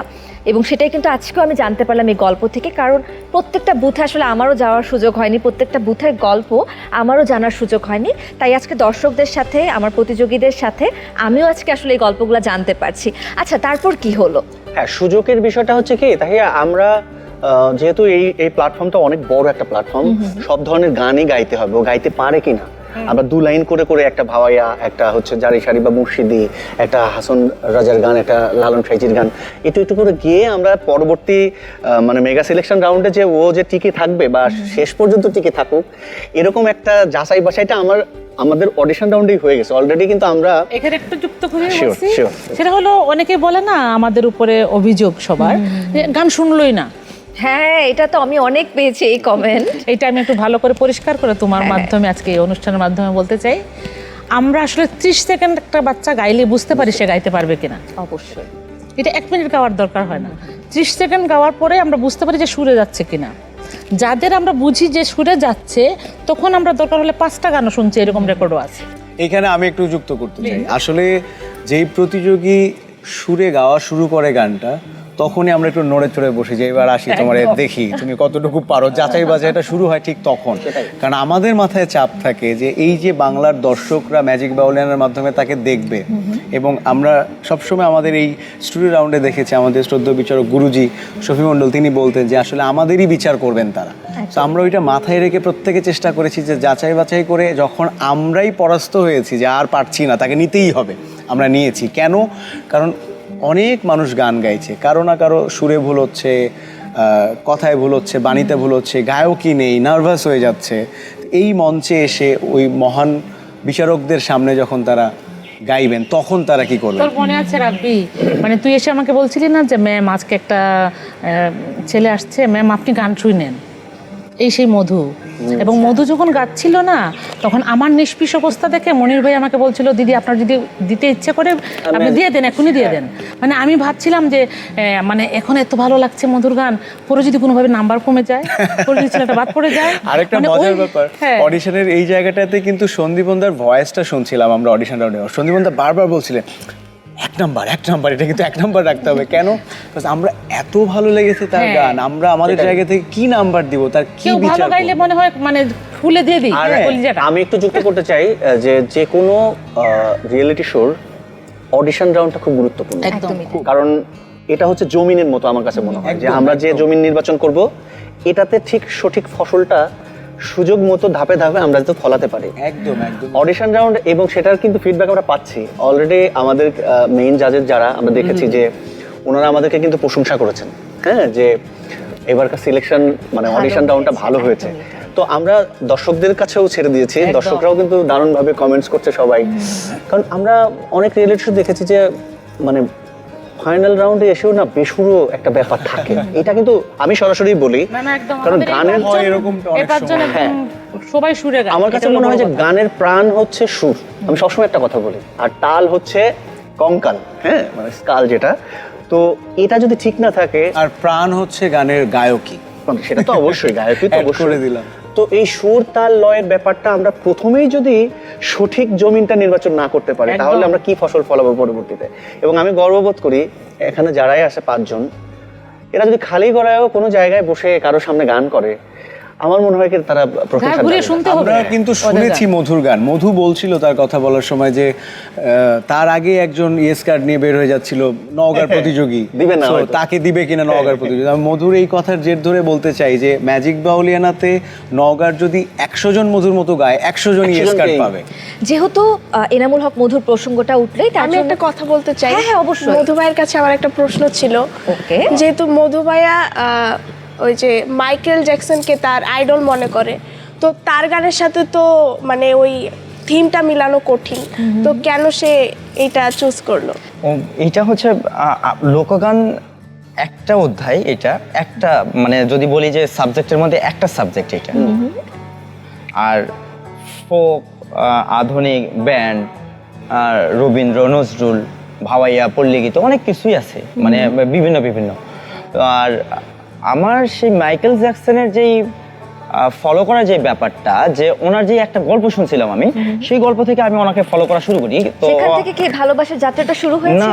আমি হচ্ছে ওনার যে পারফরমেন্সটা দেখি, যে উনি যেইভাবে পারফরমেন্সটা করেন, ক্লিন পারফরমেন্স করেন, যেটা প্রত্যেকটা মানে তার বডির সাথে, মিউজিকের সাথে ম্যাচিং করে বডিটাকে সে মানে নাচের মুদ্রা। হ্যাঁ, এবং দর্শক সেটা খুবই ভালোভাবে উপভোগ করে এবং আমাদের মধ্যেও সেটা প্রত্যেকটা- করে। এবং আমি একটু ইন্টারাপ্ট করি, আমি কিন্তু সেটা পেয়েছি। যেমন ওর গান গাওয়ার আগে, একটু আগে বলছি যে কথা বলার সময় কিন্তু ভাবনার কথা একটা প্যাচ দিয়ে নেয়, ঠিক আছে? ও যখন মাইক্রোফোন ধরে বা ও যখন গান শুরু করে, ও এরকম একটা করে, আবার এরকম একটা ব্যাপার ভাব দেয়। হ্যাঁ, এটা আমার মনে হয় কি যে ভালো। মাইকেল জ্যাকসনের যে ভাবটা তার আছে, থেকে অনুপ্রাণিত হওয়া। অনুপ্রাণিত। বাহ, চমৎকার। কন্টিনিউ। আমি চাই যে ওই ভাবটা যদি মানে এটা যদি এখন আমি দেখাইতে চাই, তাহলে আমি দেখাতে পারবো, কিন্তু এইটাকে আসলে আরো যে বাকি চারজন আছে ওরা চেষ্টা করলে পারবে, কিন্তু একটা লজ্জাবোধ থাকে, চোখের উপর একটা পর্দা থাকে ম্যাম। তো এই পর্দাটা আমি প্র্যাকটিস করে করে করে করে বারবার করে করে, আমি যেহেতু গ্রামের মধ্যে থাকি, এটা যদি করি আমি কারোর সামনে তো হাসাহাসি করি, কিন্তু আমি একা একা প্র্যাকটিস করতাম যে বাংলা গানের আমি গাছি এখন লোকসঙ্গীত, এই লোকসঙ্গীতের সাথে যে আমার বডির যে মানে এক্সপ্রেশনটা থাকবে, সেটা আমাকে এখানে ক্যারি করতে হবে। রক গানের সাথে যেরকম ভাবে মানে থাকতে হবে সেটা, আর মঞ্চে পারফর্ম করতে গেলে তো অবশ্যই আমি সেই ঝলকটা অবশ্যই দেখাতে চাই। বাহ, চমৎকার চিন্তা। কিন্তু এই যে একটা বলছিলেন যে একটা ঘটনা আপনি শুনেছিলেন, সেই ঘটনার থেকে কি তাহলে ওনার প্রতি হ্যাঁ, ভালোবাসা বা ওনাকে ওনার থেকে অনুপ্রাণিত হওয়া, সেই ঘটনাটা একটু ঘটনাটা ওনার জানতে চাই। ঘটনাটা হচ্ছে আমি যেটা সিরিয়ালে দেখছিলাম, যে উনি হচ্ছেন যে মানে এমন একটা মানুষ, ওনার পরিবারের সবাই মিউজিক রিলেটেডই, তো উনি হচ্ছেন মানে কারোই পছন্দের ছিলেন না পরিবারের, ওনার নাকে একটু সমস্যা ছিল, তো ওগুলা নিয়ে অনেক কিছুতে মানে ওনার মানে কষ্ট লাগতো। তো একদিন উনি নিজেই ঠিক করলেন যে আমাকে নিজে কিছু একটা হতে হবে, মানে ওনার ভিতরে সেই মাইকেল জ্যাকসন যে আসলে ওনার পরিবারের সবাই যদি একরকম হয়, উনি আলাদা হতে চাইছেন, এবং আলাদাভাবে সেটাই একমাত্র ওনার ডান্স এবং ওনার সিঙ্গিং এবং ওনার কম্পোজিশনের মাধ্যমে উনি ফুটিয়ে তুলছেন। একদমই তাই। তো এটা আমার খুবই ভালো লাগছে যে উনি যদি পারেন, আল্লাহর সৃষ্টির সেরা যে মানুষ, একজনই মানুষ, উনি যদি পারেন, তাহলে আমি মানুষ, আমি কি হয়েছি, আমি হইলে একটু হলেও তো পারবো। আসলে মধুর যে কথা বলার সময় বলছিল যে এইটা করলে চোখের পর্দা থাকে, মানুষ হাসাহাসি করে গ্রামে বড় হওয়া। সত্যি কথা বলতে আমি ব্যক্তিগতভাবে যদি বলি, আমি নিজেই সেটা মনে করেছিলাম। মধুর এটা দেখে আমার নিজের ভেতরেও একটা হাসি বা একটা তামাশা ঠাট্টা ওই জায়গাটা চলে গিয়েছিল মধু। বাট আমি যখন মধুর সাথে মেশা শুরু করলাম যে মধু এটা কেন করছে, এবং আমি কোনো একজন প্রতিযোগীর কাছ থেকেই শুনেছি, মধুর বন্ধু এখানে তো সেরা 40 এসেছিল, তাদের মধ্যে থেকেই, যে আসলে এটা মধু থাকে না, দেখানোর জন্য করে না, মধুর ভেতর থেকে এটা চলে আসে, মধু এটা মন থেকে করে, এটাকে ওন করে, মধু ধারণ করে। সো ও যেটা বলছিল যে এরা চাইলেও হয়তো এখন পারবে না, সময় নিলে পারবে, এবং মধুর এই ধারণ করাটার জন্য আজকে তোমার এই হাসাহাসির যে কথাটা তুমি বললে, আমি বিশ্বাস করি যারা এই অনুষ্ঠান দেখছে ম্যাজিক বাউলিয়ানার মাধ্যমেই মধুর এই হাসাহাসিটা চলে যাবে, কারণ মধু এটা ওন করে, ধারণ করে, এটা খুব সহজ না, এটা অনেক কঠিন একটা বিষয়। জি স্যার, অবশ্যই স্যার। এবং মধু, আপনি যে বললেন যে আপনিও পারবেন না, কেন? আপনি যে পারবেন, আপনি যে পেরেছেন, এটা কিন্তু আপনি প্রমাণ করেছেন, এবং প্রমাণ করেই কিন্তু আপনি সেরা 5-এ একজন হতে পেরেছেন। একটু এই মুহূর্তে না ভীষণ গান শুনতে ইচ্ছা করছে, কারণ আমার মনে হচ্ছে আড্ডা দিতে দিতে না বিষয়টা খুব বোরিং হয়ে যাচ্ছে। আমরা একটু গান শুনে নেই, যেহেতু মধু ভাই আপনি গল্প করছিলেন, আপনার থেকে একটা গান শুনে, আপনার পছন্দের একটি লোকগান। আমার পছন্দের আরেকজন শিল্পী আছে, যে লোকশিল্পী, আমাদের শ্রদ্ধেয় রিঙ্কু ভাই। রিঙ্কু ভাই আমার খুবই মানে পছন্দের একজন মানুষ। তো ওনার একটা গান করি, আর যে গানটা আমার একটা FM রেডিও আমাদের নওগাঁতে একটা ছিল, বরেন্দ্র রেডিও, ওই রেডিওতে আমি সর্বপ্রথম আমাকে সেদিন বলছিল যে একজন শিল্পী নাই, ওই দিন আমাকে বলছে যে বাবা তাহলে তুমি চলে আসো, 2-3টা গান গেয়ে যাও। আমি ওই দিন যে সর্বপ্রথম এই গানটা গেয়েছিলাম, যে যেদিন পরাণ পাখি উড়ি উড়ি, পরাণ পাখি উড়ি উড়ি দেবে আকাশ পারি, ধুলার মাঝে থাকবে পড়ে দম ফুরানো একটা হাওয়ার গাড়ি, পরাণ পাখি উড়ি উড়ি দিবে আকাশ পারি ধুলার মাঝে থাকবে পরে দম ফুরানো একটা হাওয়ার গাড়ি, একটা হাওয়ার গাড়ি রে মন, একটা হাওয়ার গাড়ি, একটা হাওয়ার গাড়ি রে মন, একটা হাওয়ার গাড়ি।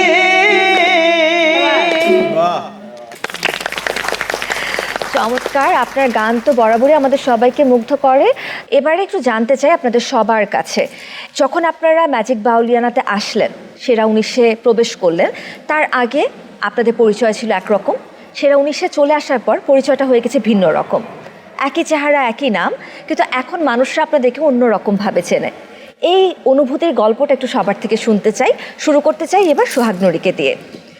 আসলে আমিও চাই, বা আগেও চাইতাম, এখনো চাই যে এরকম একটা আলাদা নামে বা আলাদা একটা সিস্টেমে মানুষ যেন আমাকে চিনে, যে এটা ওই ব্যক্তিটা আকর্ষণের একটা জায়গা থেকে সবাই আশায় বসে থাকে যে ওই শিল্পীটার একটা গান আমরা শুনবো ওই মঞ্চে। কে আসছে রে? সোহাগ নুরি আসতেছে, মধু ভাই আসতেছে, মুবাশশির আসতেছে, তার গান শুনতে যাই, চল। একটা আকর্ষণ থাকে, ওইরকম একটা ইচ্ছা বা এরকম একটা স্বপ্ন, এটা আমি সবসময়ই চাইতাম, কিন্তু জানতাম না কখন কি হবে। এখন একটু একটু আশ্বাস পাচ্ছি এই ম্যাজিক বাউলিয়ানার মাধ্যমে, যেহেতু সেরা 5-এ আসছি।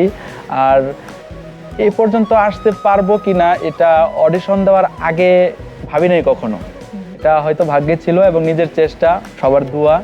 এখন এটাই চাই যাতে সুর দিয়ে গান গেয়ে মানুষের মনে প্রশান্তি দেওয়া যায়, সুর দিয়ে সেবা করা যায়, এরকমভাবে যেন মানুষ আমাকে চেনে। সুর শুনে যেরকম গুণী মেন্টর আমাদের, যিনি আসলে শ্রদ্ধেয় লাভলিদেব আম্মাজানকে আমি দেখেছি প্রায় গান শুনে, সুর শুনে ওনার চোখ থেকে জল অঝরে পড়েছে। এটা দেখে আমি আমার চোখের পানি ধরে রাখতে পারিনি। সুর এমনই একটা জিনিস, তো আমি এইভাবেই চাই পরিচিত হইতে, যেন সুর দিয়ে মানুষকে সেবা করা যায় বা তাদের সাথে বেঁচে থাকা যায় মরণের আগ পর্যন্ত, বা মরার পরেও যেন মানুষ মনে রাখে এই সুরটার কারণে। আচ্ছা, সোহাগের এই প্রসঙ্গ ধরেই আমি চলে যেতে চাই মধুর কাছে। এই যে সোহাগ বললেন যে আকর্ষণ চায় যে একটা পরিচিতি আসুক, এই পরিচিতি কিন্তু আপনার ইতিমধ্যে আছে নওগাঁ জেলার মধ্যে। আমরা জানি আপনি নওগাঁ এনামুল নামে ইতিমধ্যেই পরিচিত। আপনি স্টেজে উঠলে এই প্রতিধ্বনি আপনি শুনতে পারেন, এনামুল এনামুল, মধু মধু। তাহলে টপ 5-এ আসার পর এখন আপনার পরিচিতি বা অবস্থান, এটা নিয়ে কি অনুভব করেন আপনি? আমার স্বপ্ন ছিল যেটা, আমার স্বপ্ন, আমার মা বাবার স্বপ্ন, তারপরে এসে আমার স্ত্রীর স্বপ্ন যে আপনি গান করছেন, গান নিয়ে আপনি ভালো জায়গাতে যান, সাপোর্ট করা। তো তাদের স্বপ্নটা পূরণ হয়েছে, কিন্তু তাদের স্বপ্নের পাশাপাশি আমি প্রত্যেকটা, ওই যে যেমন অডিয়েন্স মানে যখনই আমাকে বলতেন যে ভাই আপনার গান আমার ভালো লাগে, কিন্তু ওনারা চাইতেন যে আপনি একটা ভালো জায়গাতে যাচ্ছেন না কেন, আপনি একটা ভালো প্ল্যাটফর্মে যে গান করেন, ওখানে গেলে আমাদের কাছে গানগুলো আসবে, তখন আমরা না হয় আপনাকে নিয়ে গর্ব করতে পারবো। কিন্তু সবচেয়ে বড় মজার বিষয় হচ্ছে কি, আমি যখন একা একা হাঁটতাম, আমার নিজের গান শুনে নিজের কাছে ভালো লাগতো। তো আমি ওই সময় মানে ভাবতাম যে ভাই আমি তো আপনাদের জন্যই গান করছি, এবং যদি কখনো গান করি শুধুমাত্র আপনাদের জন্য করবো। যদি আপনাদের চাওয়া পাওয়া না থাকতো, আমার কোনো কিছু চাওয়া পাওয়া থাকতো না, আমি এইভাবেই গান করতে করতে আমার ভালো লাগতো। কিন্তু আমার এখন সবচেয়ে ভালো লাগছে যে তাদের স্বপ্নটাও পূরণ হয়ে গেছে অনেকটাই। আমার এখন ভয় লাগছে একটা বিষয়, যে এই সেরা 5 থেকে এই টপ 5 থেকে যখন বাইরে যাওয়ার পরে একটা সবচেয়ে বড় ভয়, যে আমি কখনো মানুষের কাছ থেকে আমি দূরে থাকি অনেকটাই, যে কেউ হয়তো বা আমার ব্যবহারে আমি কষ্ট দিতে চাইনি, তারপরে সে কষ্ট পেয়ে গেছে। তো এই জন্য আমি সাইডে থাকতাম সবসময়, যে ভাই আলাদা থাকবো। কিন্তু এখন যেটা মানে ফেস করতে হবে, যে এই যে তুমি আর্টিস্ট হয়ে গেছো, তোমার ভাব বাইরে গেছে, তুমি কথাবার্তা ধরনটা চেঞ্জ হয়ে গেছে, তো এই অসম্মানটা আমার মানে খুবই মানে খারাপ লাগবে। কারণ আমি আমার জানা মতে আমি কাউকে কোনোদিনই কষ্ট দিতে চাই না। অন্তত মানুষ হচ্ছে শ্রেষ্ঠ জীব, মানুষ ধরো মানুষ ভজ শোন বলি রে পাগল মন, এই মানুষকে ধরতে আসছি, মানুষকে কষ্ট দিতে আসি না। তো ওই জন্য আমি বলে দিচ্ছি, আমার যদি কোনো দিনও যদি বিন্দু মাত্র যদি আমার প্রতি যদি আপনাদের খারাপ লাগে, সেটা আমাকে ডাইরেক্ট বলবেন যে ভাই আপনার এই বিষয়টা খারাপ লাগছে, আমি আপনাকে সরাসরি সরি বলবো। এবং আমি কেন আমার বিষয়টা খারাপ লাগলো, আমি কোন দিকে মনোযোগী ছিলাম এটাও আপনাকে দরকার হলে বলে দেবো, কিন্তু আমার প্রতি আপনারা রাগ করবেন না। যেভাবেই থাকি না কেন ভালো থাকতে চাই। চমৎকার চিন্তা, চমৎকার। একটু ঝর্ণা, আপনার কাছে জানতে চাই, ম্যাজিক বাউলিয়ানাতে ঢোকার আগে এক ধরনের পরিচিতি, বের হওয়ার পর আরেক ধরনের পরিচিতি, অনেক বড় একটা জার্নি। আপনি বলছেন যে টপ 5-এ চলে এসেছেন, এটা আপনি ভাবতে পারেননি। এত বড় জার্নির পেছনে নিশ্চয়ই তো কোনো না কোনো মানুষের অবদান ছিল, সেই মানুষগুলো কে বা কারা? সব থেকে বড় অবদান যদি বলি আমার মা। মার খুব ইচ্ছা ছিল বাউল গান করার, বা মার ভালো লাগতো। মার ফ্যামিলি ব্যাকগ্রাউন্ড অত ভালো ছিল না যে মাকে গান শিখাবে, কিন্তু মা যেহেতু পারে নাই, আমার দিয়ে মার অনেক আশা ছিল, মানে মা আমাকে দিয়ে বাউল গান করাবে। আমি তখন একদিন শুয়ে শুয়ে গান করতেছি, ওইটা হচ্ছে আধুনিক গান। আমার ঘরে ঢুকেই বলতেছে যে তুই এত সুন্দর গান করো। পরে এখন মার ইচ্ছা হইলো আমার গান দিবে, গান শিখতেছি। মা বললো আমার মেয়ে আমি বাউল গান শিখাবো। পরে আস্তে আস্তে আম্মু কষ্ট করে, মানে আব্বা গান করতে, আমাদের ফ্যামিলির কেউ গান করে না, শুধু আমি একলা, মানে আমার দাদার ফ্যামিলি, আমার নানার ফ্যামিলি কেউ না, আমি একলা গান করি। পরে মা অনেক কষ্ট করছে, স্টেজে যেমন সারা রাত বড় বড় শিল্পীরা যখন গান করে, আমাদের মতো ছোট শিল্পীরা আর কি সুযোগ কম পাই। সারা রাত আম্মা নিয়ে বসে থাকতে, একটা গান যদি আমি গাইতে পারি এর সুযোগের জন্য। অনেক এরকম দিন গিয়েছে, যাক এখন আমি টপ 5। আর এত মানুষের ভালোবাসা, এত কমেন্টস শুনি বা দেখি আমি যখন ফোনে, আমি তো মানে কি ভাষায় মানে দর্শকদের বলবো যে আমাকে এত ভালোবাসা আমি পাওয়ার যোগ্য ছিলাম না। আমাকে ম্যাজিক বাউলিয়ানা বা মাছরাঙা টেলিভিশন এতটা যোগ্যতায় নিয়ে গেছে, আমি আল্লাহর কাছে শুকরিয়া জানাই। আর ম্যাজিক বাউলিয়ানা, মাছরাঙা টেলিভিশন সবাইকে অনেক অনেক ধন্যবাদ। লাভলি দেব ম্যাম, মা, ওয়াসি ভাইয়া, রাব্বি ভাইয়া, সবাইকে অনেক অনেক ধন্যবাদ। আর আপনাকেও অনেক ধন্যবাদ। আপনি অবশ্যই প্রশংসার দাবিদার দেখেই আপনি প্রশংসা পাচ্ছেন। এবার একটু চলে যাই রজনীর কাছে। রজনীর ব্যাপারে আমি শুনেছি যে এখন যখন আপনার পর্বগুলো মানুষ দেখছে টেলিভিশনে, তখন চায়ের দোকানে একটা ভিড় জমে যায় ছোটোখাটো। একটু এই গল্পটা আপনার মুখে শুনতে চাই আমি। আমাকে নিয়ে ছোটবেলা থেকেই সবার একটা আশা যে হচ্ছে অমুকের মেয়েটা অনেক দূরে যেতে পারবে, যেহেতু তার কণ্ঠটা ভালো। কিন্তু আব্বু আমাকে নিয়ে ওই যে বললাম শহরে ছিল, তারপর যখন না হলো, তারপরে বিয়ে হয়ে গেল, মানুষ ভাবতো যে হচ্ছে আর মনে হয় হবে না, কারণ বিয়ে হয়ে গেছে মানে আর হবে না। তখন আব্বু খুব কষ্ট পাইতো। এটাই তো মানুষের জীবন বাবা, বলো। আব্বু ভাবতো মনে হয় আর হবে না, আমার আশাটা আর পূর্ণ হবে না। এই যে এখন আব্বু এত খুশি হবে, তুমি গাইছো, আমরা সবাই শুনছি, সবাই দেখছি, আমারও আমাদের ভালো খারাপ লাগছে। লাগতো যে আমি মনে হয় আব্বুর স্বপ্নটা আর পূরণ করতে পারবো না।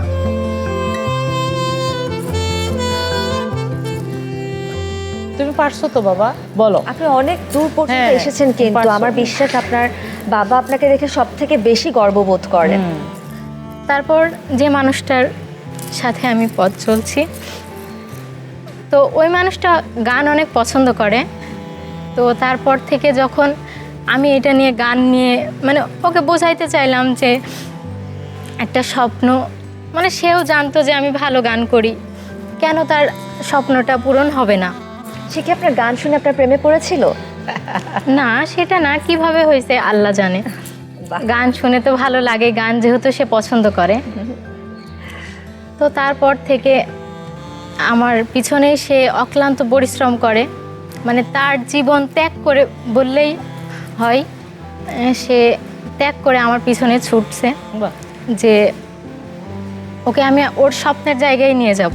তো এখানে আসার পরে যখন মানে আমি টপ 5-এ যখন রেজাল্টটা দেয়, তখন আমি রুমে যে আব্বুকে বলছি, আব্বু আমাকে এভাবে বলছে যে আমি আর তোর কাছ থেকে কিছু চাই না, তুই আমার স্বপ্ন পূরণ করে দিছিস। শুনে আমার খুব ভালো লেগেছে। আচ্ছা, এখানে আমি আরেকটু যোগ করতে চাই। ক্যাম্প থেকে একদিন আপনি খুব অসুস্থতার কারণে চলে গিয়েছিলেন, আপনি বলেছিলেন যে আপনি আর কন্টিনিউ করতে চান না, এবং আমি শুনতে পেরেছি যে পরিবার থেকে মানে এক প্রকার জোর করে আপনাকে পাঠিয়ে দিয়েছে আবার ক্যাম্পে। এই গল্পটা একটু ছোট করে আমাদের সাথে শেয়ার করুন। আমি যখন অসুস্থ হয়ে যাই, তখন তো আমি বলছিলাম যে চলে যাব, মানে আর পারছিলাম না। তখন যাওয়ার পরে আমি ভাবছিলাম মনে হয় বাসা থেকেই ঘুরে আসবো, একটু শক্তি পাইলে আসবো, কিন্তু আমাকে বাসায় যেতে রাখতে চাইনি যে বাসায় যাবে না। তো আমি ঢাকাতেই ছিলাম, উত্তরাতে ছিলাম, মানে আমার এলাকার এক ভাইয়া, উনি আমাকে খুব হেল্প করছে। মানে এখানে আমার হাজব্যান্ড সেখানে আছে, আমি অসুস্থ বলে সে সেখানে আছে। তো ওই ভাইয়ের প্রতি আমি অনেক কৃতজ্ঞ যে তাকে রাখছে। তো আমি বাসায় যাইনি, আব্বু তখন বলছে, মানে এমন অবস্থায় বলছে, আমি তোর হাত জোর করে বলছি তুই বাসায় আসিস না, তুই হচ্ছে আমার মুখের দিকে তাকিয়ে তুই গানটা কর, তোর এবার অনেক ভালো হবে, আমি বুঝতে পারছি তুই ভালো করবি।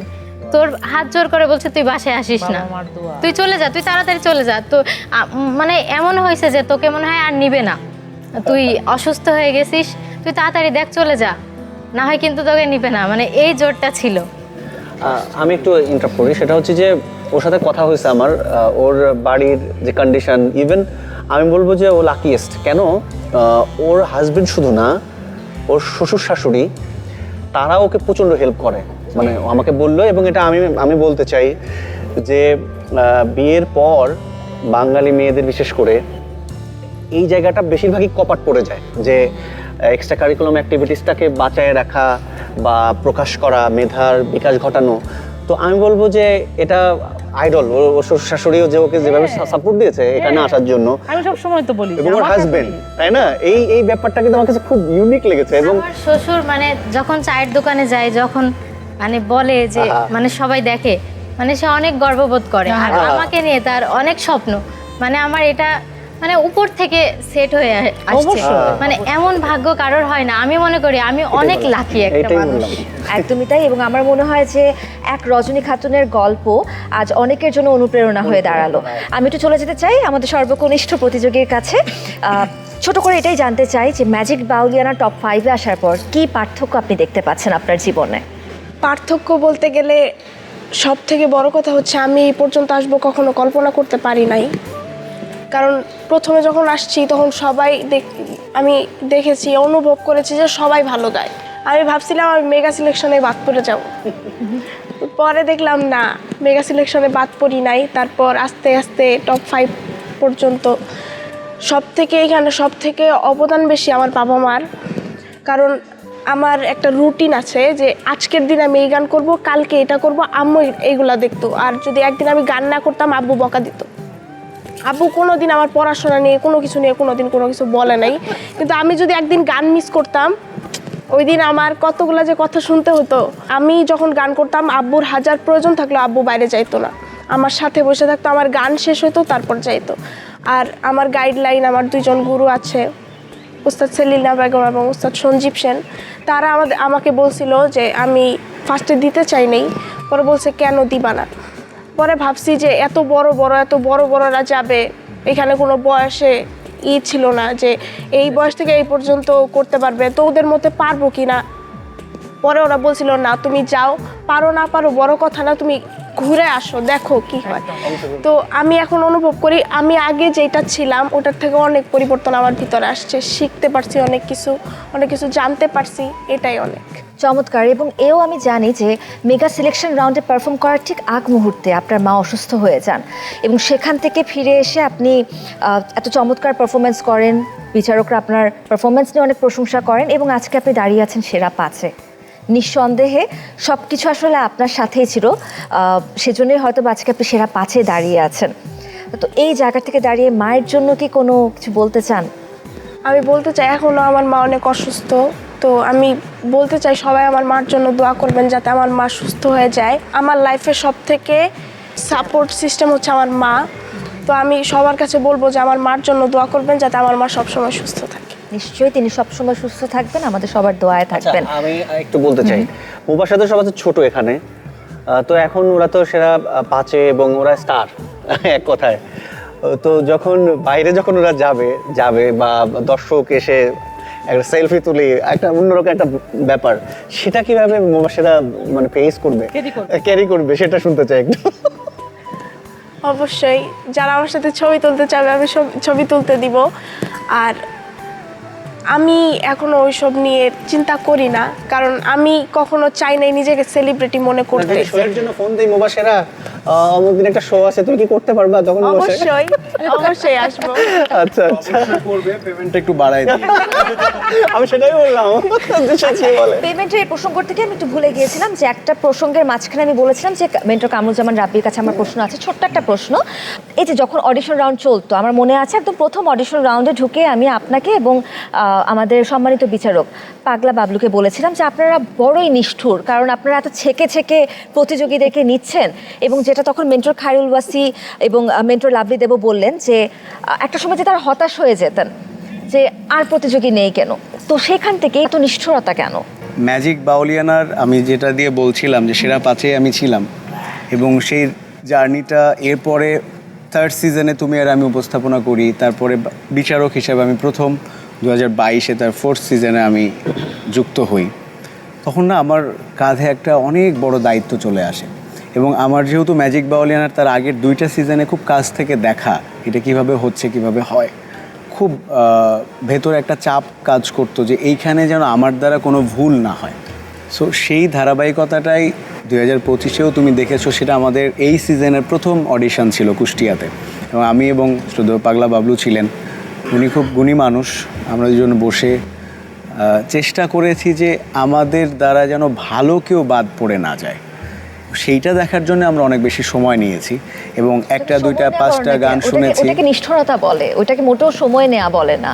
এই নিষ্ঠুর হয়েছি জন্য আজকে এই টপ 5 আমাদের সামনে। সেটা একদমই আমি স্বীকার করছি।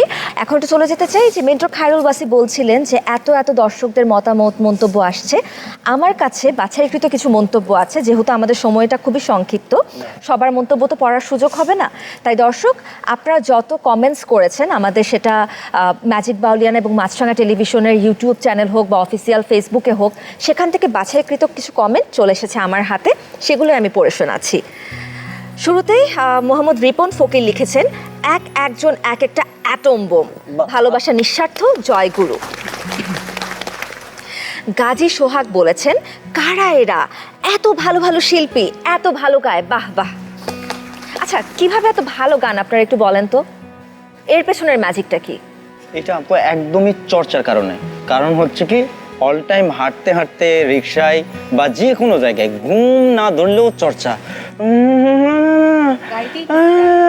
মানে এইরকম একটা ব্যাপার, সব সময় চর্চা, এবং সুরটাকে সব সময় ভালো লাগাইতে লাগাইতে এক সময় নিজের কাছেই ভালো লেগে গেছে, তাই দর্শকের হয়তো বা ভালো লাগছে। এই ব্যাপারে আমি একটু বলতে চাই যে সুর যখন থেকে আমি বুঝলাম যে আমার ভিতরেও সুর আছে, এটা সর্বপ্রথম আমার সুর আমি তখন বুঝতে পারলাম যে আমি গান গাইতে পারি।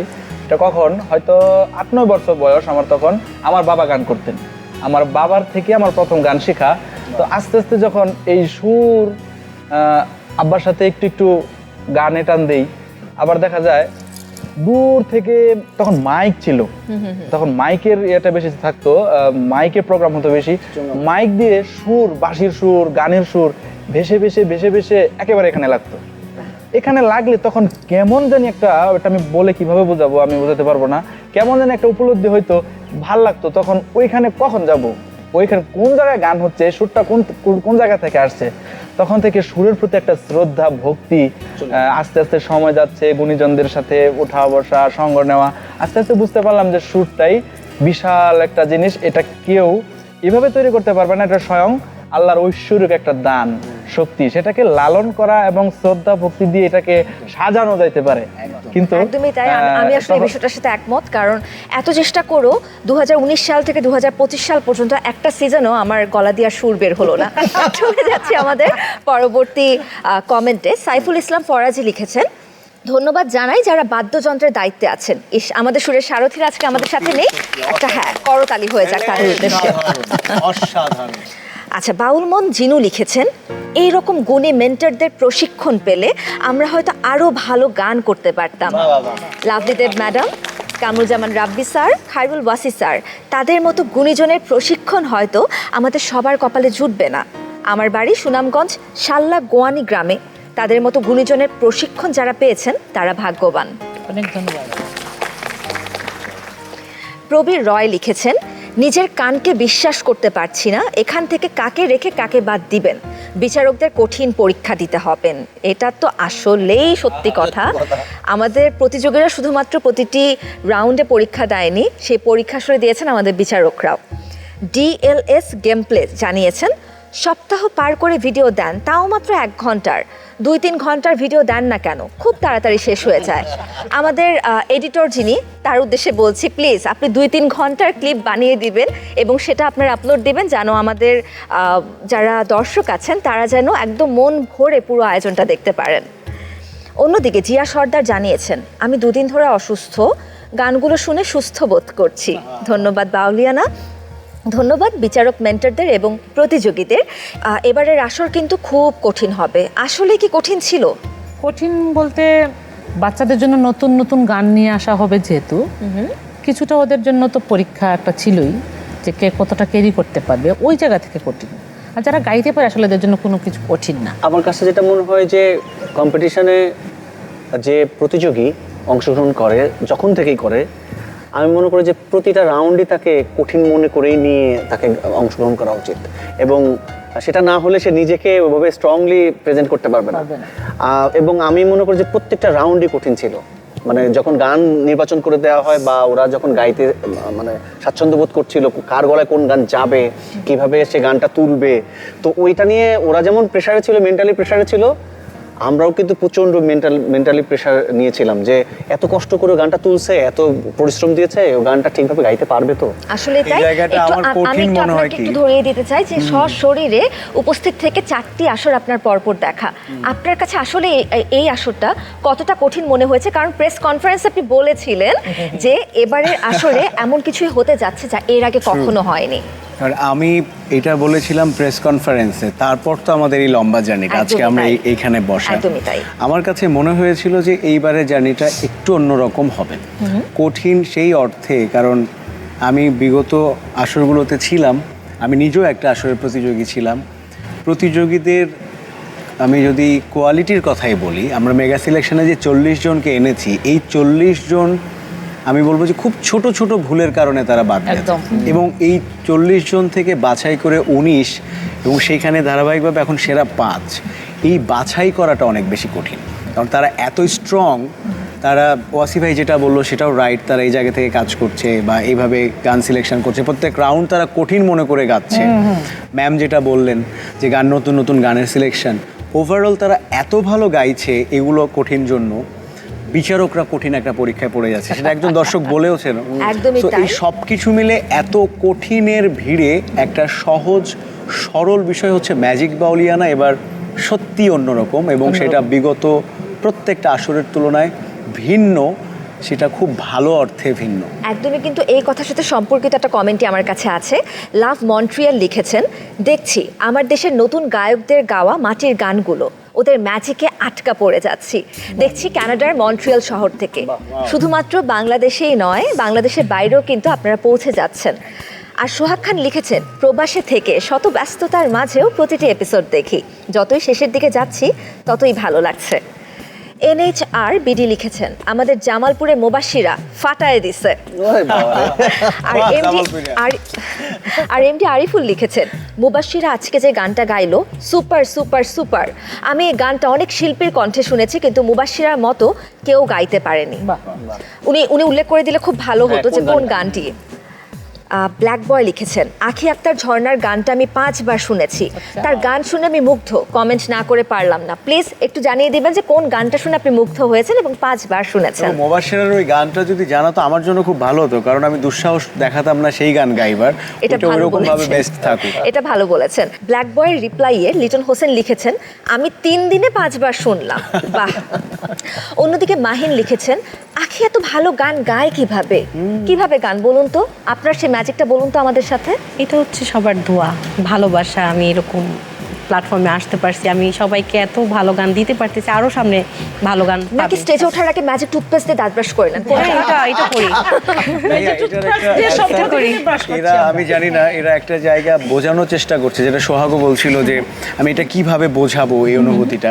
সো ওরা গানকে যে যত বেশি ভালোবাসে সে তত ভালো গায়, তার গান তত বেশি মানুষ পছন্দ করে। একদমই So, তাই। আমার মনে হয় যে এটা আমাকে প্রশ্ন করলে আমি এভাবে বলবো যে আমি গানকে অতটা ভালোবাসি। কারণ তুমি সত্যিই গানকে অনেক বেশি ভালোবাসো, ভালোবেসে গানটা গাও, আমরা সেই গান শুনে পছন্দ করতে বাধ্য হই। চমৎকার। মোহাম্মদ মোশাররফ লিখেছেন, সবার জন্যই শুভকামনা, তবে সোহাগ নুরি আমার খুব কাছের মানুষ, আমি প্রত্যাশা করি সে যেন তার ম্যাজিক ধরে রাখতে পারে। মোহাম্মদ মাহাতাব ইসলাম, সোহাগ নুরি গানে আমি পুরাই মুগ্ধ। তাসলিমা লিখেছেন, রজনীর জন্য পুরো অনুষ্ঠানটা দেখলাম, ও অনেক দূর যাবে, নিশ্চয়ই সে অনেক দূর ইতিমধ্যেই চলে এসেছে।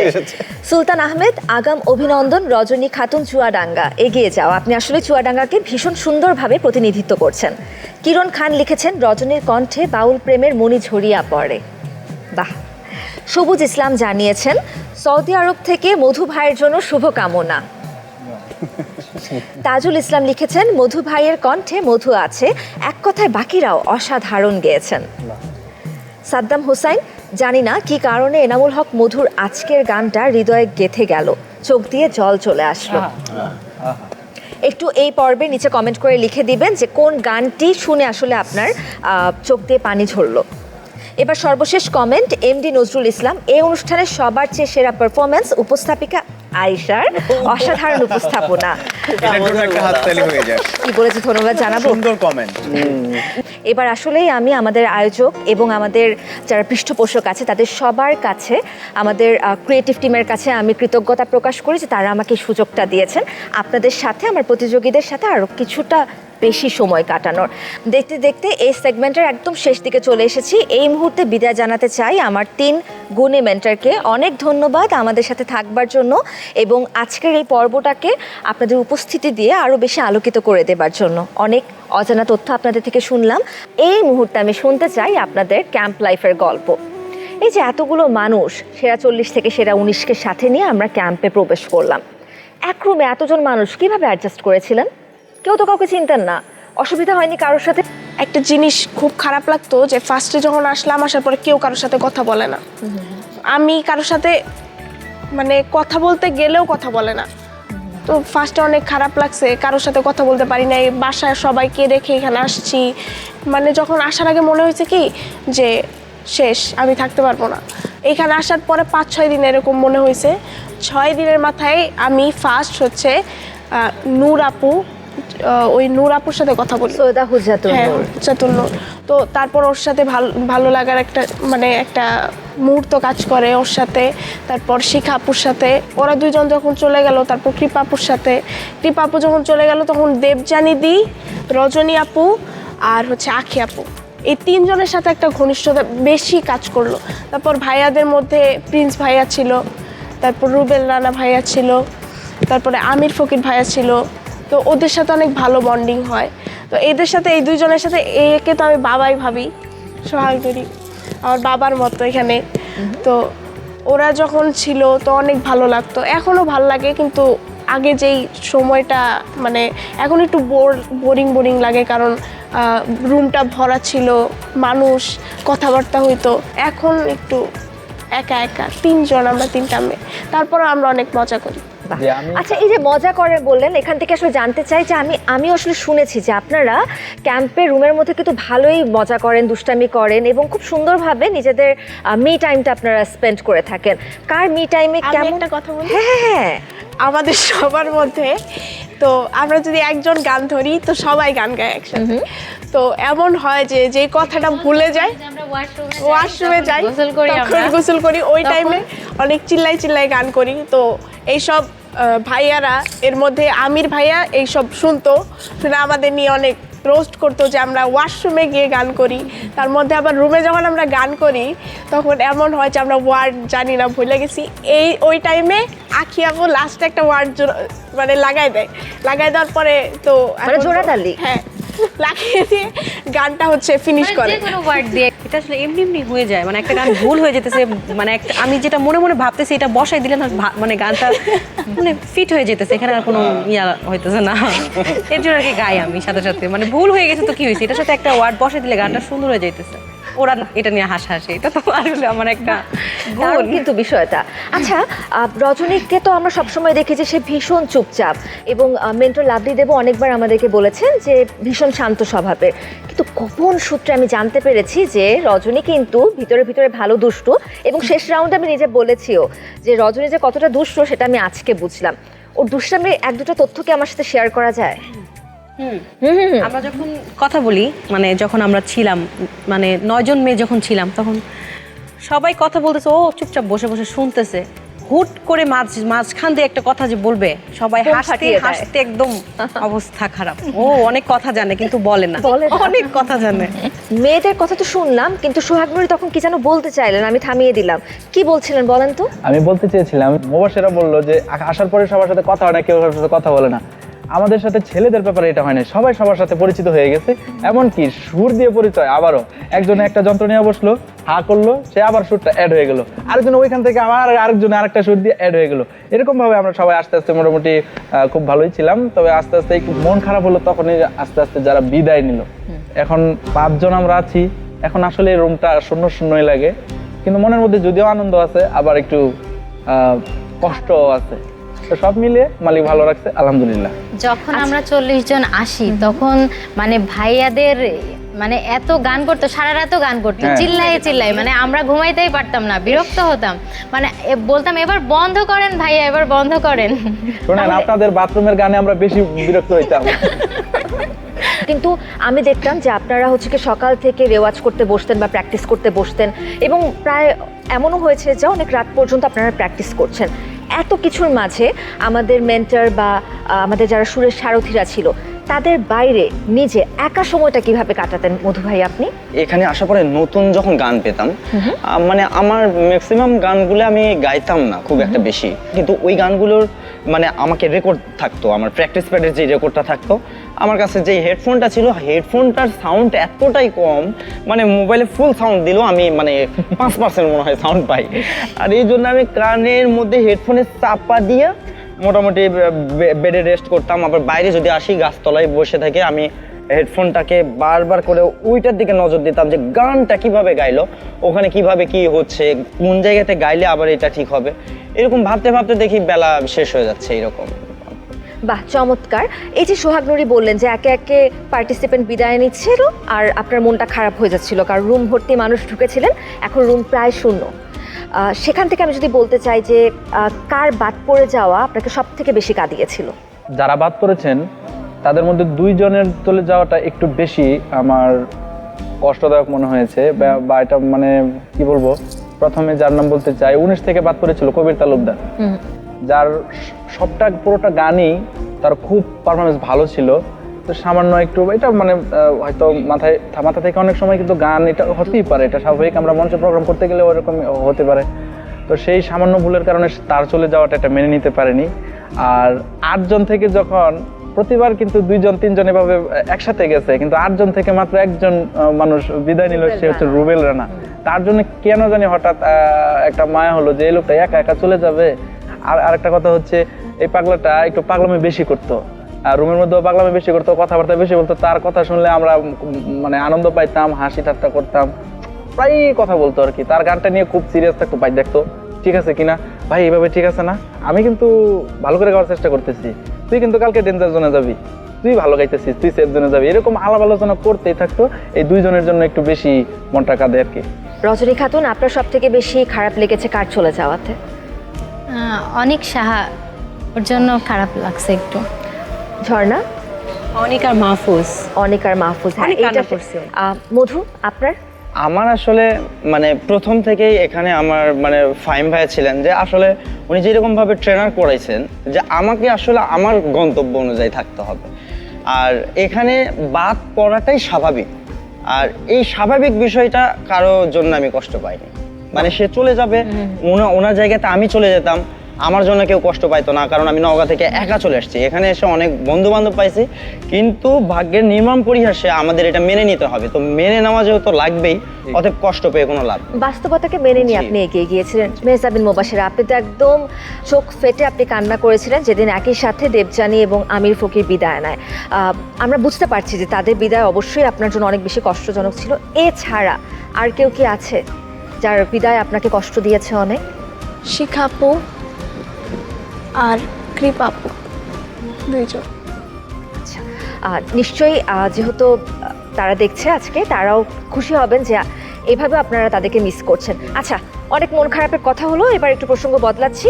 এবার আমরা খেলবো র্যাপিড ফায়ার। আমি একটা প্রশ্ন করব, একে একে পরপর উত্তর দিয়ে যাবেন, ভাবনা চিন্তা করা যাবে না।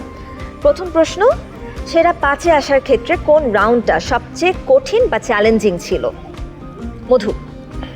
আমার কাছে সেরা 5টাই সবচেয়ে বেশি চ্যালেঞ্জিং ছিল। ঝর্ণা। যখন 15 থেকে আমরা 12তে আসি তখন। রজনী। সেরা 7 থেকে সেরা 5-এ আসা। সোহাগ। আমারও সেম মনে হয়, সেরা 7 থেকে সেরা 5-এ আসাটা কঠিন ছিল। মেজাবিন।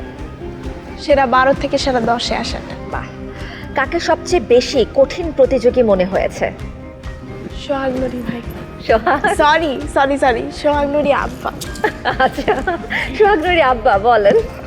মুবাশিরাকে আমার কঠিন মনে হয়। বাহ। রজনী। দেবযানী, কারণ কম্পিটিশনটা শুধু ওর সাথেই হয়ে যেত আমার। আচ্ছা। আখি।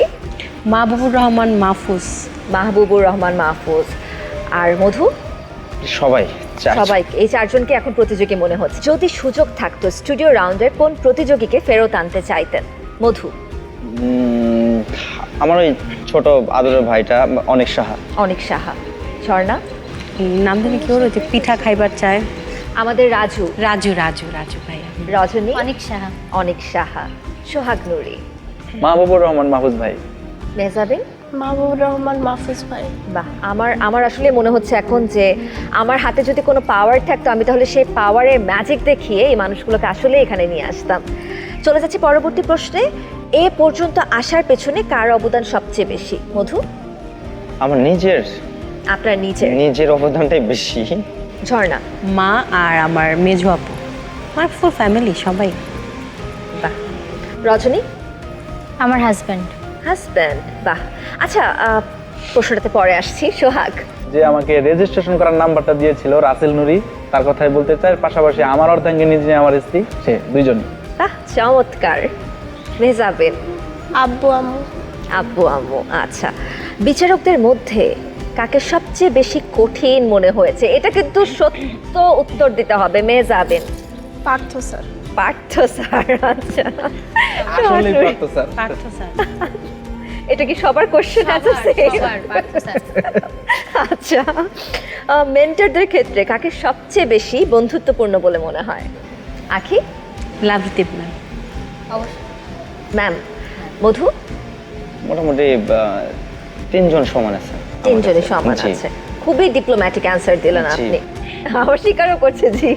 আচ্ছা, সোহাগ আর মেহজাবিনের কাছে কাকে বেশি বন্ধুত্বপূর্ণ বলে মনে হয়? Lovely ma'am. এ ব্যাপারে আমি 3 জনকে সমান দেখতেছি। 3 জনই একেবারে এরকমই বন্ধুত্ব। 3 জনই। আচ্ছা। না, আমি এটা কেন বললাম, কারণ আমরা তো মেয়ে, সব তো আর বলা যায় না। একদমই তাই। এই জন্য খুব চমৎকার উত্তর পেলাম সবার থেকে। দর্শক, আমরা এই অনুষ্ঠানের একদম শেষ পর্যায়ে আছি। একদম শেষ দিকে এসে জানতে চাই আমাদের এই সেরা 5 প্রতিযোগীর আগামীর স্বপ্ন কি, অর্থাৎ ম্যাজিক বাউলিয়ানার মঞ্চ থেকে যখন আপনারা কিছু না কিছু পেয়ে নিয়ে বের হবেন, তারপরের স্বপ্নটা কি? প্রথমেই মেহজাবিন। সারা জীবন গান নিয়ে বাঁচতে চাই, থাকতে চাই গানের সাথে, লাইফের শেষ পর্যন্ত গানের সুর নিয়ে থাকতে চাই। চমৎকার। আখি আক্তার। ঝর্ণা। অনেক দর্শকের ভালোবাসা, যে আমি হয়তো লাখ কোটি টাকা দিলে এগুলো আমি ক্রয় করতে পারতাম। আমি এই ম্যাজিক বাউলিয়ানা থেকে যা ভালোবাসা পাইছি। অনেক ধন্যবাদ। রজনী খাতুন। প্রথমেই বলবো গানটাকে আমি প্রফেশনালি নিতে চাই এবং সারা জীবন নিয়ে যাব, এটাই। আর বকুলের কি হবে? ওরাও থাকবে। ওদেরকে ভুলে যাবে না তো? না। বাহ, চমৎকার। মধু। ভবিষ্যতের আমার যে স্বপ্নটা, আসলে ক্ষণস্থায়ী জীবনে মানুষের সেবা ছাড়া আর অন্য কিছু নাই। আর আমি মানুষের ভালোবাসাটা পেতে চাই, যে কোনো ভাবেই হোক না কেন। হয় সঙ্গীত হোক, না হলে যন্ত্রশিল্পী হিসাবে হোক, না হলে যে কোনোভাবে এক পথচারী হিসাবে হোক। এটা আর সঙ্গীত নিয়ে যেহেতু আছি, আমি সঙ্গীত নিয়ে তাদের মনের মধ্যে অনেক বিশাল একটা জায়গা করতে চাই, বাংলাদেশকে রিপ্রেজেন্ট করতে চাই সারা বিশ্বের কাছে। নিশ্চয়ই আপনার সেই স্বপ্ন পূরণ হবে। সোহাগ নুরি। আসলে সুর এমন একটা জিনিস, আমি এই সুরকে নিয়েই সারা জীবন বাঁচতে চাই। আর হচ্ছে মা বাবা ভাই বোন এবং আমার পরিবার সহ সবসময় ভালো থাকতে চাই, মা বাবার সেবা যত্ন করতে চাই। আর এই যত সঙ্গীত, বাউলিয়ানা বা অন্যান্য পাবলিক ফাংশন, মানুষের দোয়া এবং কি মানুষের ভালোবাসা সব কিছু নিয়েই যেন ভালো একজন সঠিক মানুষ হয়ে পৃথিবী থেকে বিদায় নিতে পারি, এটাই স্বপ্ন। অনেক সুন্দর কথা বলেছেন, তবে এই মুহূর্তে আপনাকে তো পৃথিবী থেকে বিদায় নিতে দিচ্ছি না। তবে দর্শক, এই পর্ব থেকে বিদায় নেবার সময় চলে এসেছে। আমরা শুনছিলাম আমাদের সেরা 5-এর মনের কথা, অনেক অজানা তথ্য আপনাদের সাথে সাথে আমিও শুনলাম। তবে সময় হয়ে গিয়েছে তাদের চূড়ান্ত যুদ্ধের জন্য প্রস্তুতি নেবার। আর এই প্রস্তুতি পর্বে আমাদের জমজমাট আসরগুলো কিন্তু একদমই মিস করা যাবে না। সেই মহাযুদ্ধের সাক্ষী হবার আমন্ত্রণ জানিয়ে আমি আয়েশা খান আজকের মতো বিদায় নিচ্ছি। তবে গানে গানে, যেহেতু গানের 5 জনকে নিয়ে আমি বসে আছি, তাহলে আপনাদের পছন্দের কোন একটা গান দিয়ে আমাদের আজকের এই আয়োজন শেষ করতে চাই। তাহলে কোন গানটি গিয়ে শোনাবেন? যে গানটি আমরা সবাই মিলে করতে চাই, দিল না নীল মন দিল না, এই গানটি। চমৎকার, শুনে নেই তাহলে। 1 2 3 গো।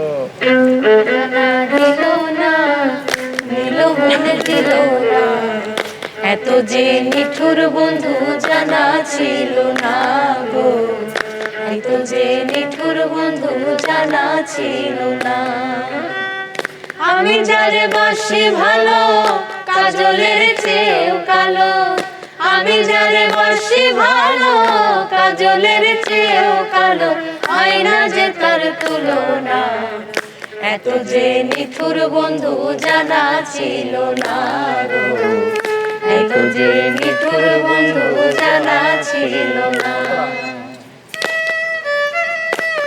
চুল কালো, আখি কালো, কাজল কালো আরো। কাজলের চেয়ে কালো কি বলতে কি কেউ পারো? চুল কালো, আখি কালো, কাজল কালো আরো।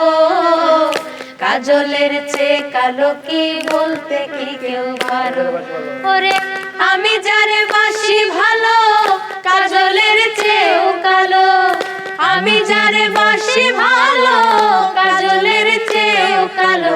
হয় না যে তোর তুলনা, এত যে নিঠুর বন্ধু জানা ছিল না গো, এত যে নিঠুর বন্ধু জানা ছিল না। এত যে নিঠুর